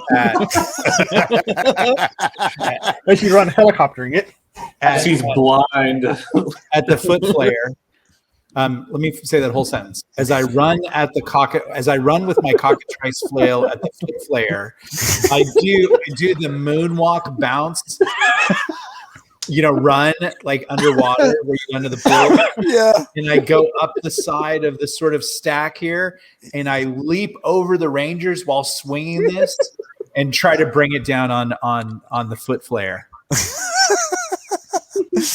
Because you made your saving throw, right? I did. Yeah. All right, go ahead. I mean, if 10 makes it, I made it. Hold on. Wait. What level are you? I'm a 4th level pilot. No, you're at least 5th level now. I'm a 5th level pilot. Yeah. Real quick question, Walt. Yes. What is my character's level currently? Is it still 3? No, you're 5. Okay, then. You got a what? An 8? Because my saving throw my sheet is from a few weeks back. All right, hold on one second. Nick, your saving throw. I meant to ask you this the other night. I forgot. Your saving throw is a 10, Nick, so you're good. Yay! I'm good. All right, so now I do that. And Sparky, yours is an 11. So Did you make? You're still blind? I'm still blinded by the ink. All right. So the squid dude is lashing around, and you jump, doing the epic moonwalk with your cockatrice flail at the foot flare. Yep. Again, sadly, I'm when I got out of one that can see this. When I got out of bed this morning and made Nicole breakfast, the both of us naked. But of course, you would have asked me, do you think you'll be running underwater up the side of a volcanic stack trying to save a bunch of Rangers while swinging a cockatrice flail at a foot flare? I would have told you 50% chance. That's awesome. All right. It's got an AC of 3. I'm going to roll a 9. Your basic. Hold on. I do have to say this is very impressive, Nick. What's that? The flail? Just the whole thing. I'm very the whole thing. I did not perform Shakespeare in the Park for nothing. He can helicopter that cockatrice like no other. Right. I scream at him, now is the winter of your discontent, bitch. You swing the thing down. It gives a heavy, wet slap against the side of the volcanic stack as the now breaking body of the giant stone-turning rooster slaps the side of the stack. You don't manage to hit him. He evades pretty quickly. Okay. Oh my God! It's like swinging a bag of wet laundry. J Mac. I'm broken. Okay. Is there any way that I have range on this squid thing? Flail. Spear gun. If you got a trident or spear. I do have a spear gun. I'm curious if I can take Sparky's spear gun and fire it at this thing. Because he has the magic one, right? He has the magical one. Yeah. Can I borrow that for a sec? Seeing as I'm the only one that can actually see. Since you asked nicely, yes. If you please, pretty please. Yes, you can have it. You can have it. Okay. I want to get in a position. I want to get in a position where I have a good line of sight on the squid and shoot with the magical spear. Okay, go for it. I would have hated to have shot Jesse next turn. What do I have to roll? He's got an AC of 3, which means you need a 11 or higher. I have a 13. You hit him. Sweet. 1d8. 1d8. Okay. Damage roll. Ooh, 8. That's my first ever high damage roll. How much is it? It's 8. 8. I hit the max. All right, so Nick, you swing down your cockatrice flail against the stack. As you kick off of the stack to kind of use the force to recover the wet ruin of this once majestic magical creature, you see an arrow pass by your head. The spear lances into this thing's abdomen. Yeah. Spilling more of that like brackish ichor into the water around you guys. The goes to Booger. All right. So is the Sahuagin up top still alive? I mean, there are a couple, I guess. So there's this guy right here, and this one right here is the one you helped JR just smoke. Right. All right, so he did. And then you have a live guy here, barely alive guy here that's fighting Richardson, and you have more surrounding rock powers. All right. So I will go ahead and attack one of the ones that are surrounding rock powers then. All right, what are you doing? I guess I'm going to use my spear. It's really the only item I have. And No swinging the Hebrew hammer? I don't think I can get much. I mean, Momentum? that's the problem. Is if it was something pointy, it'd be useful. But I don't think I'll get much. I get a 17 on the spear. On a spear? Yeah. 1d6. Okay. And I get a 4. Is it this guy right here? Yes. All right. It catches him in the leg just as he was about to kick off and swim above rock powers. Stab him in the leg. It pushes a whole bunch of leg muscle and tissue right out through the front as you drag it right back in. He looks like he might be hobbled a little bit. That goes to Richardson. So I am going to try. You're up here tangling with this guy. Right. I'm going to try to get him again with that thorn. Gotcha. Let's see if I can roll above a 4. Do it. 19. That'll work. Plus whatever. Yep. Come for a 5. Give me 1d6. That'd be a 1. Oh. All right, you guys are just like trading shots with each other. Just like it's a party. It's a battle of 1,000 cuts. It's a very small thorn. Yes, but he keeps bleeding. Yeah, he keeps bleeding. So next round he'll bleed again, and have the it's just going to keep going because these don't seal. That goes to Villanueva. Okay, where am I at exactly? You're up here. Okay. Well, since I have been disarmed from my spear gun, I'm going to pull my obsidian dagger that I received from the short, angry 12-year-old last week, and I'm going to swim charge one of the horrible fish people. Aren't you still blind? Well, I have I can swim in a general direction until I bump into something and start stabbing it. He said -4, so I'm going to go for it. He hits like a sea cactus and starts carving it up. You take that, you bastard! Yeah, I'm like, to your left. No, your other left. I am tired of all of my bad luck. And I roll a 7. You hit this this bundle of kelp right here, and start carving the crap out of it.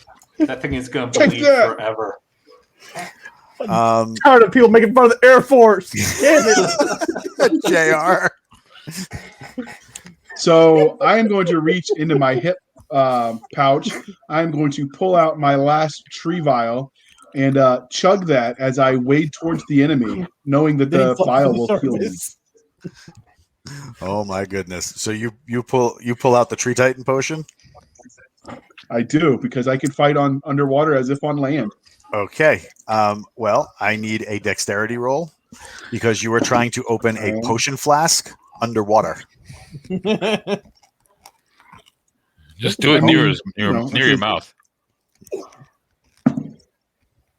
I got a 14. My dexterity is a 14. Is that a hit or a miss? Yeah, you're fine. You're fine. All right. So let's see where we go. All right. So you take the Tree Titan potion and start swimming toward the. You take off all your gear first. Yes, I would have dropped that when we stopped to fight. All right. So you transform, swimming across. You start rushing. I assume one of these guys over here. Whatever's closest. Don't step on me. So just out of and I will curiosity, avoid stepping on Sparky. This guy has a hole in his leg from Booger's spear. This guy is untouched. This guy is these two right down here are untouched, and he is actually not him. Rock Powers is actually floating over here with his cockatrice flail. All right. So what are you doing? Right. Grab the untouched one and rip him in half. All right. Roll. All right. My awesome dice gave me a 19 with my bonus. That's a 20 because I get a 1+1 hit bonus. All right. Damage is 1d12. All right. Let me pull out a d12. Those are the rolly ones, so just make sure the dog doesn't get it when it rolls off the table. All right. Don't fail me now. I got an 11. All right. It was the one with the spear that you caught, right? The spear injury. This guy right here. No, I went to the undamaged one right next to him, right above him, to my left. So he sees you like land next to him and is like, not no, but hell no. He goes to swim away. You catch him by the ankle and swing him back in a circle toward this coral. The coral basically strips an entire side of him of all of his like dermal plating and shreds all the meat underneath, leaving him a broken bag of ruin on the ocean floor. That goes. We got lunch later. Sergeant Major would approve. I'm down for seafood tonight. The tentacle dude that's over here. He pulls his hand back again, Nick. His what do you call it? His the eye that was in the middle of his hand disappears, and his arm becomes like a spiked tentacle. It's got like all sorts of like it's still got the suction cups like a squid, but it's got a huge barb at the end, almost like a spearhead, but the length of it has like these toothy spines all the way down the length, and he tries to pull a lash at you. Okay. He obliterates a section of the he misses you, obliterates a section of that wall, and kills one of the rangers floating there. This shall not pass. A bunch of the mermen float in and start fighting the Sahaugen that are on this side. Nice. That brings us back to Nick. What are you doing? Feel the wrath of my cockatrice flail. Cannot believe you just said that. I'm so glad I swallowed my drink right then. I'm a dead man. Rock out with your cock out. What can I say? Oh my gosh, JR. What did Cisco do to you last weekend? You know what? There's some strong disappointment going on here.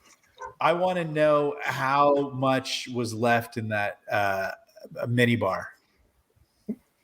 The two of you must have just tore through that like no tomorrow. Oh no. That's the Jason dad face. That's what you get. All right. That is the most mean thing in the Galaxy Dead universe. Oh my god, that was fantastic. So the other day, me and my girlfriend were going somewhere, and she made a really bad dad joke, and I just pulled the phone out and did that to her. I'm like, I don't have anything for you but this. Oh, wait a minute. Nick is being distracting by holding the Nicole up there. The Nicole phone. Well, this doesn't really capture it, but she loves me. She defeats Jason. She is the Rock to Jason's scissors. Oh my goodness. Whenever I'm thinking about doing something I shouldn't do, and I see Jason's face in my mind, I see Nicole in that look, and she's like, "Do it." I'm like, yeah. Holy Naven, Rule 61 on page 63 of the DM's guide says that you're wrong. Nice. Thanks for that. I rolled a 17. A 17 with your cockatrice flail? With my cockatrice flail. Using the wrath of my cockatrice flail. Ooh. All right. So there's so much cockatrice jokes going around right now. So he swings that tentacle lash, that spiked lash at you. It strikes the manacled ranger, almost ripping him in half. As he rips it back to try and get a return swing on you, you swing the broken bag of bones that is the cockatrice flail. I love that the cockatrice's existence was, I'm a cockatrice, and life is pretty great here. Nothing much. Because I'll just turn it to sun. What am I doing underwater? Oh my gosh, I'm drowning. Now this guy is basically skewering me, and he's like, what the hell is going on? And now I'm being waved around in the water as a weapon. Like this cockatrice, like whatever day that you ever have in life, at least you weren't this cockatrice. At least you weren't transported underwater and used as a weapon to bludgeon a pirate's enemies to death. Oh my god! I bet you the cockatrice did not expect that when he woke up that morning. Oh my god! You hit him with that broken bag of bones. He kind of like shields himself with his still human arm, and as he like goes to roar at you and swing the lash, you can see the lash harden. It like trailing down the lash, it becomes stone until it's so heavy it breaks off. He goes to scream, and like the yell gets like taken from his as he turns to stone, and it topples over, falling on top of or near the ranger he just killed, almost as if in death. Nobody's blind. Yep. I gurgle fatality.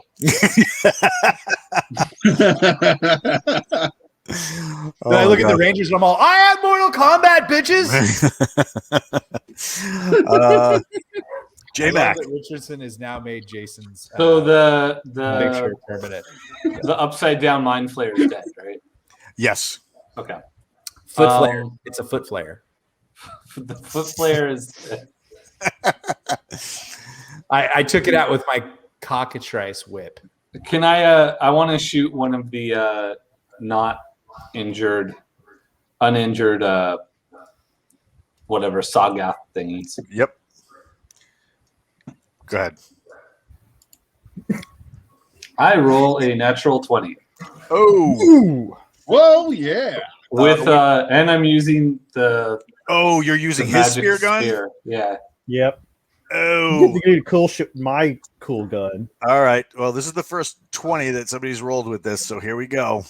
Oh. I need underwater. This is going to get weird. I need everybody to make a saving throw. Jesus Christ. What have you done?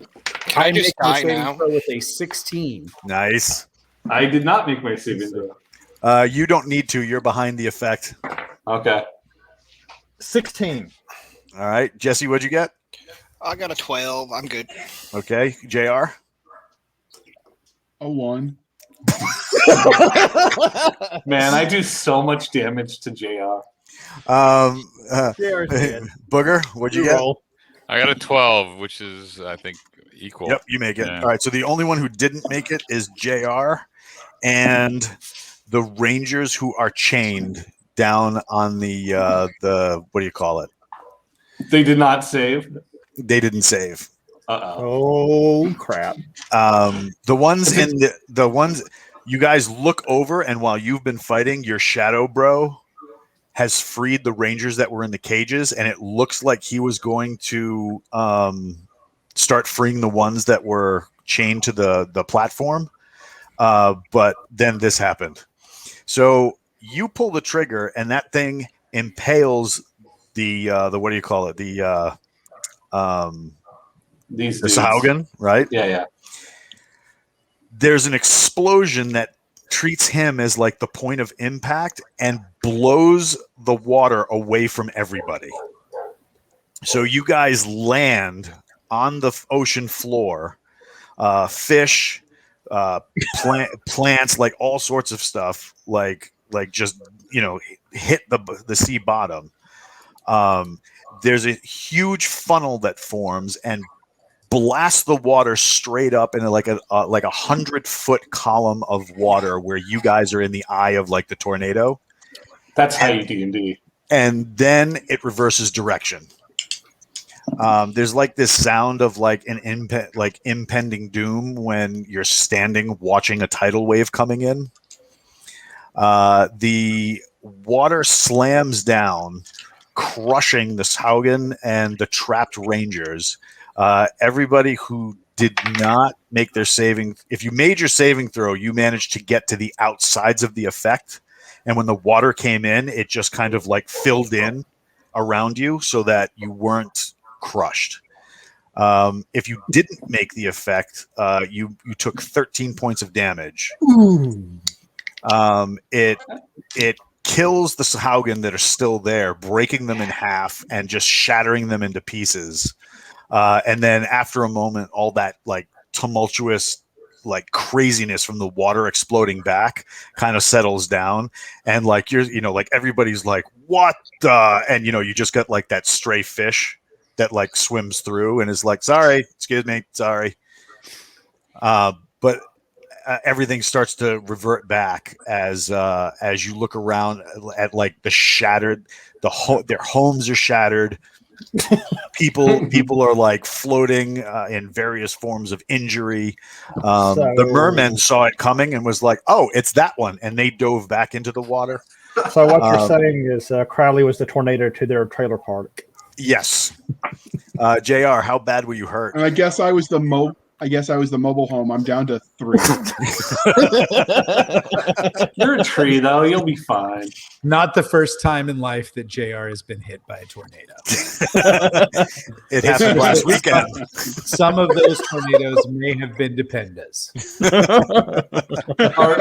So have all the bad guys been cleared out now? Yeah, they're broken. Okay. I give the spear gun back to Villanueva. I'm like, oh, this is, I look at Crowley nice. like, dude, what the hell did you do? I'm like, you're it's never all getting right. this thing back again. It's Yeah. okay. I look over at I'm Crowley done and with like, did you just try to upstage my cockatrice whip? I said, you know what? That's fine. Just go ahead and demote yourself. You know what? You might have killed all these guys, but I murdered the shit out of SpongeBob SquarePants over there with my knife. So I jumped over an underwater volcano swinging my cockatrice whip. Again, I found it very impressive. It was very inspiring. Damn straight. Oh my god. I was blind. All right, do you guys remain underwater to kind of collect everything, or do you start like... Well, JR is going to loot everything, Yes. of course. Yeah, Of I'm gonna course. help. The only I'm good gonna do orc is a dead orc. That's right. Yes. Loot is how we get gold to buy better stuff. Did you not learn anything from James Ward? All right, so how long do you stay around? Because the mermen are advising you to split as soon as possible. Do they know where our ship is? The mermen? Yeah. Oh yeah. Okay. Cursory glance. Is there anything worth taking? Looking Next at the to you? tentacle area. No, They've got to have treasure. Detect magic. near Rock Powers, you see that on hooked on a like almost like a bandolier around JR. I think that's for you. Like hooked on a bandolier that was wrapped around his torso. It kind of looks like a dog face. It looks like almost like a kestis, like an old Roman like hand wrap that they would affix weapons to, but it was like covered over the knuckles. And that's what he's got kind of like hooked to his belt, the tentacle guy. All right, I'm gonna grab that and then hand that over to Rock Powers as I grab my own stuff so we can bounce. The Sahaugen have just have spears and short blades. I'm gonna ask one of the mermen to take my cockatrice whip in hand and to take it to my ship and then to affix it to the bow and that little stick thing that comes off the bow. He says, "Is that safe for me to do so?" Oh yeah, totally, 100%. I just jumped over a volcano with it, swinging it like a madman. All you got to do is drag it behind you and hope you don't attract a shark. And if you do attract a shark, the shark's going to break all its teeth biting my cockatrice whip.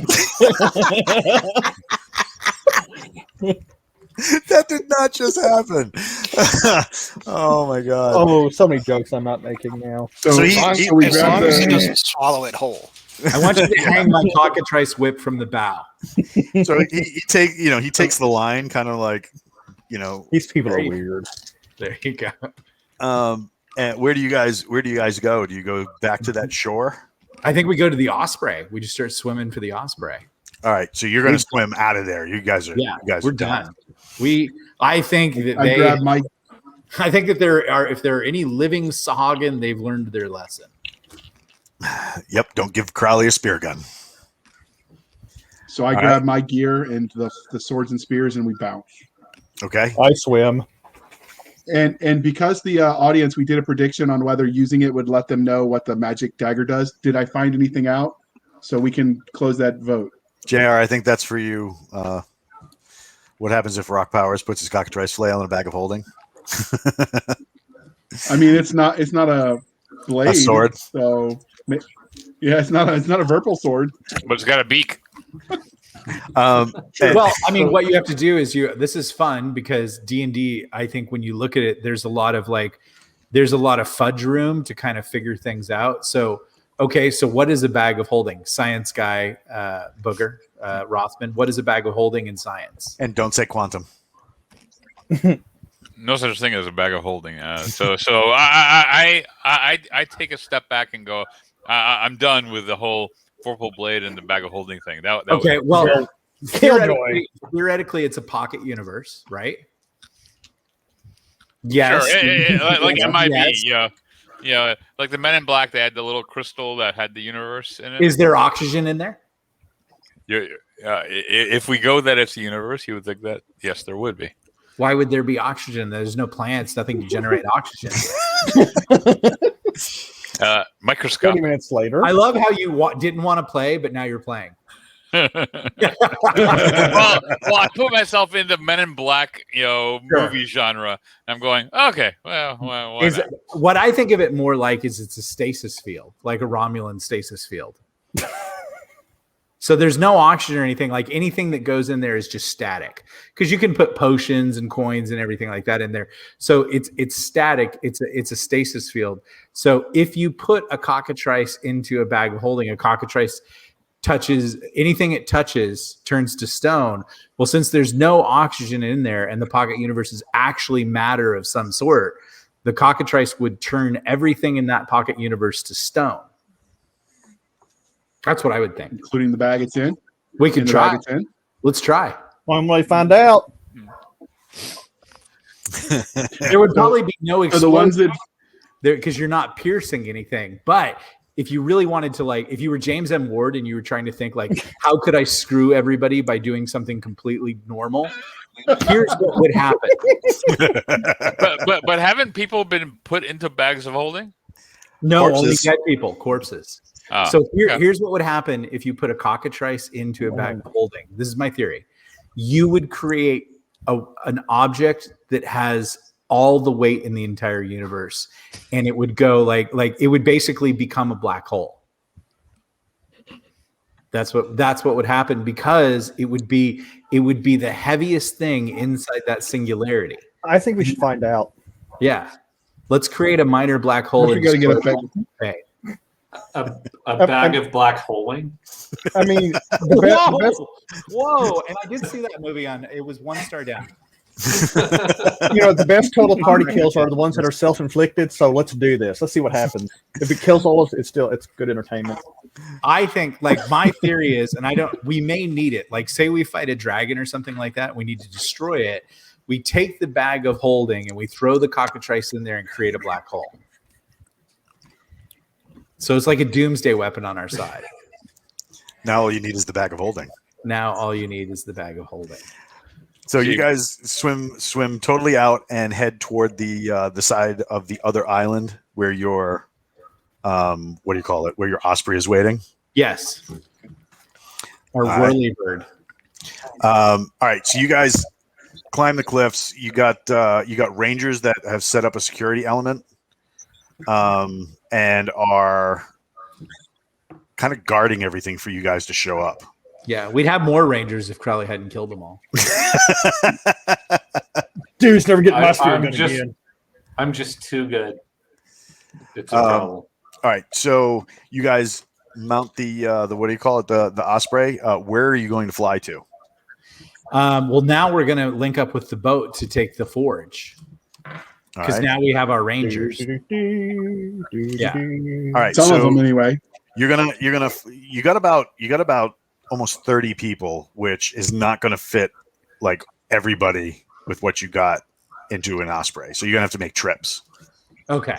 All right, let's pause for a second. So, with regards to your black hole, Nick, it'll explode. And the reason it'll explode is, the mass. If it turned into a black hole, it's a small amount of mass. Schwarzschild radius would be like less than a proton's width, and Hawking radiation would make that instantaneously go ahead and detonate essentially. So, I think you'd get an explosion if you put a cockatrice inside of it. My dog is saying that Hawking radiation is made up.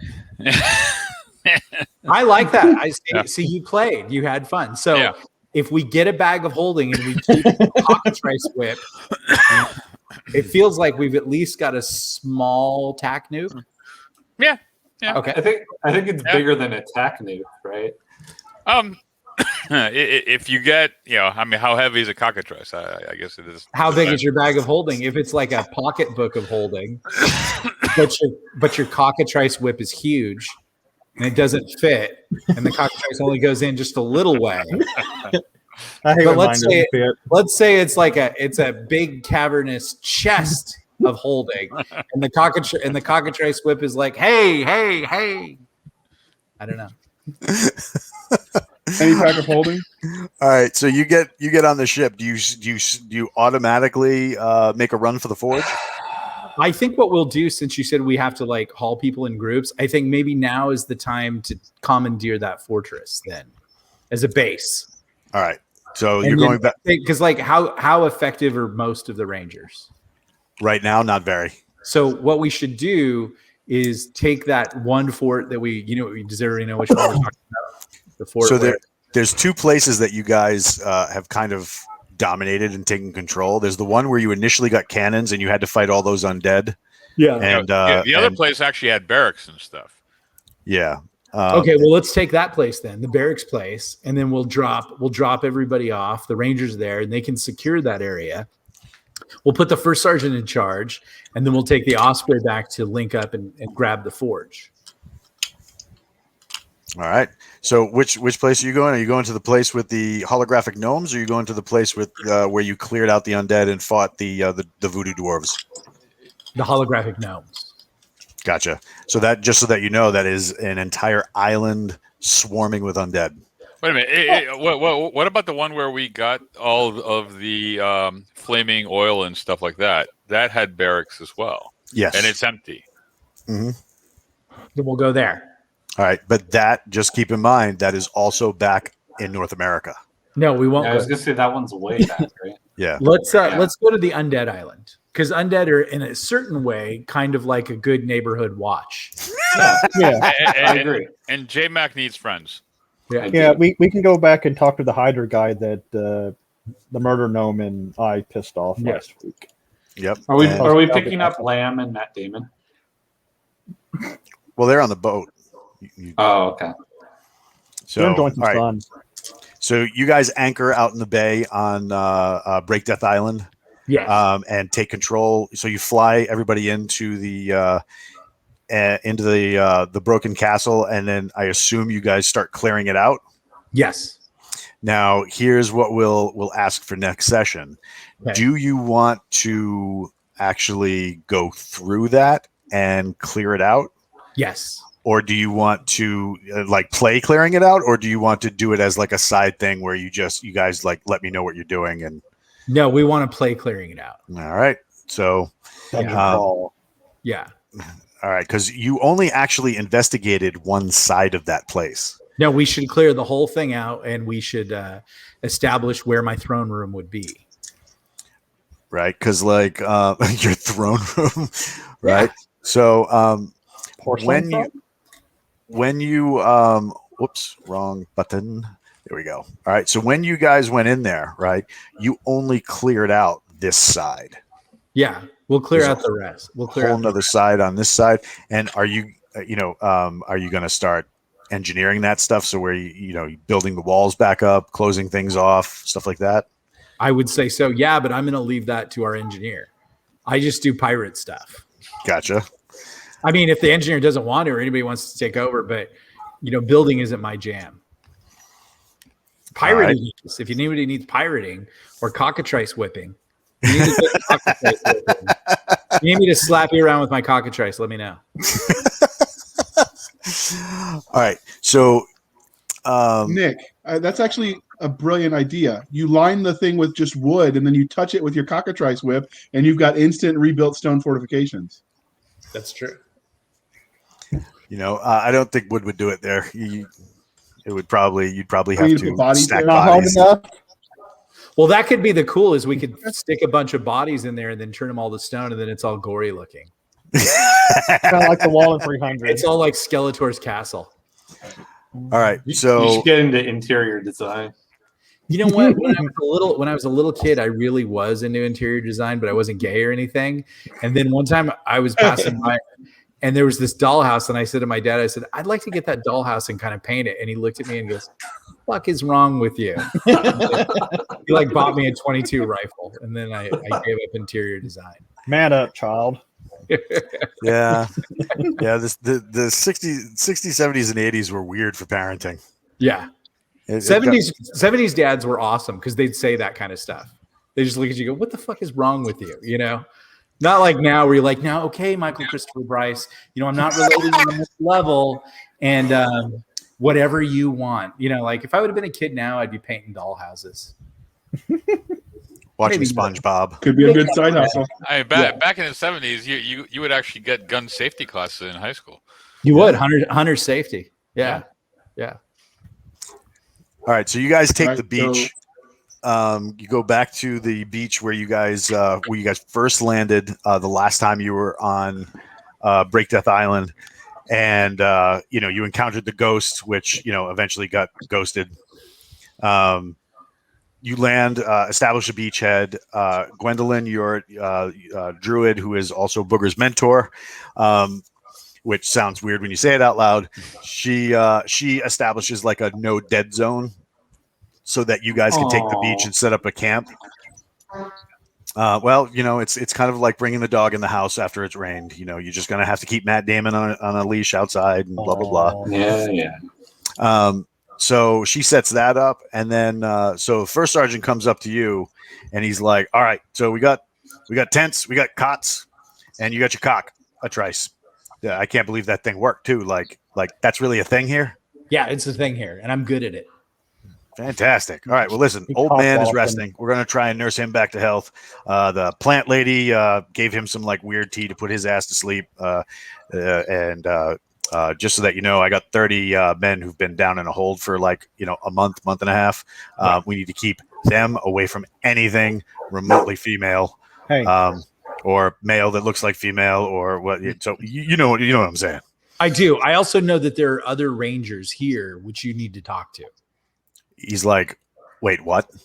Yeah, they're like in charge. They're like in charge of everything. Can we get these brothers here now? Probably we could do the radio on the Osprey. We can get in touch with them. They'll come down, but you haven't officially ETS'd and I have, so on my jam, man. He's like, so wait a minute. There's an entire force of Rangers that was already here, so somebody else made it? Yeah, they all made it. They're like, I mean, a lot of people made it. Some made it. And prior missions, though. Prior missions. They're okay. Rangers. They're okay. Yeah. But they have like a whole base in the north, and I give them the whole sketch. He goes, how the hell did this happen in a month? I think that people actually, I don't think that the gate worked as well as people thought it would, and we were kind of spit out over time. He goes, oh, because that's efficient. Yeah, it really is. It really is. He's like, dude, is there like a ruin Yelp that we can use that would not recommend, because this is crap? I would recommend. It's great when you think about it. Like just a month ago, I was an Air Force guy with a big giant watch and no kind of life, and now I'm a pirate. He goes, like the giant cockatrice. You can be anything you want here with a giant cockatrice. He says. So wait a minute. You did say pirate. Yes. So there's rum. Oh, there's super whiskey too, I think. He's like, my ship is loaded with rum. In fact, here's my cask of rum. Get your men as drunk as possible, and then make sure they don't mistake a tree for those women. That's going to be hard because Rangers. But there are merchicks in the water. There are merchicks in the water. He goes, do not say crap like that out loud. He goes, that and ETS are the two most dangerous things to us right now, bro. He says, all right, so plan. We're taking this castle. Mm-hmm. Yes. He goes, once we heal, rest, recover, we then go get the forge. We go get the forge, and then we wage war on my enemies. He goes, wait, we have enemies too? I have enemies. He's like, bro, you got to slow down. I'm new at this.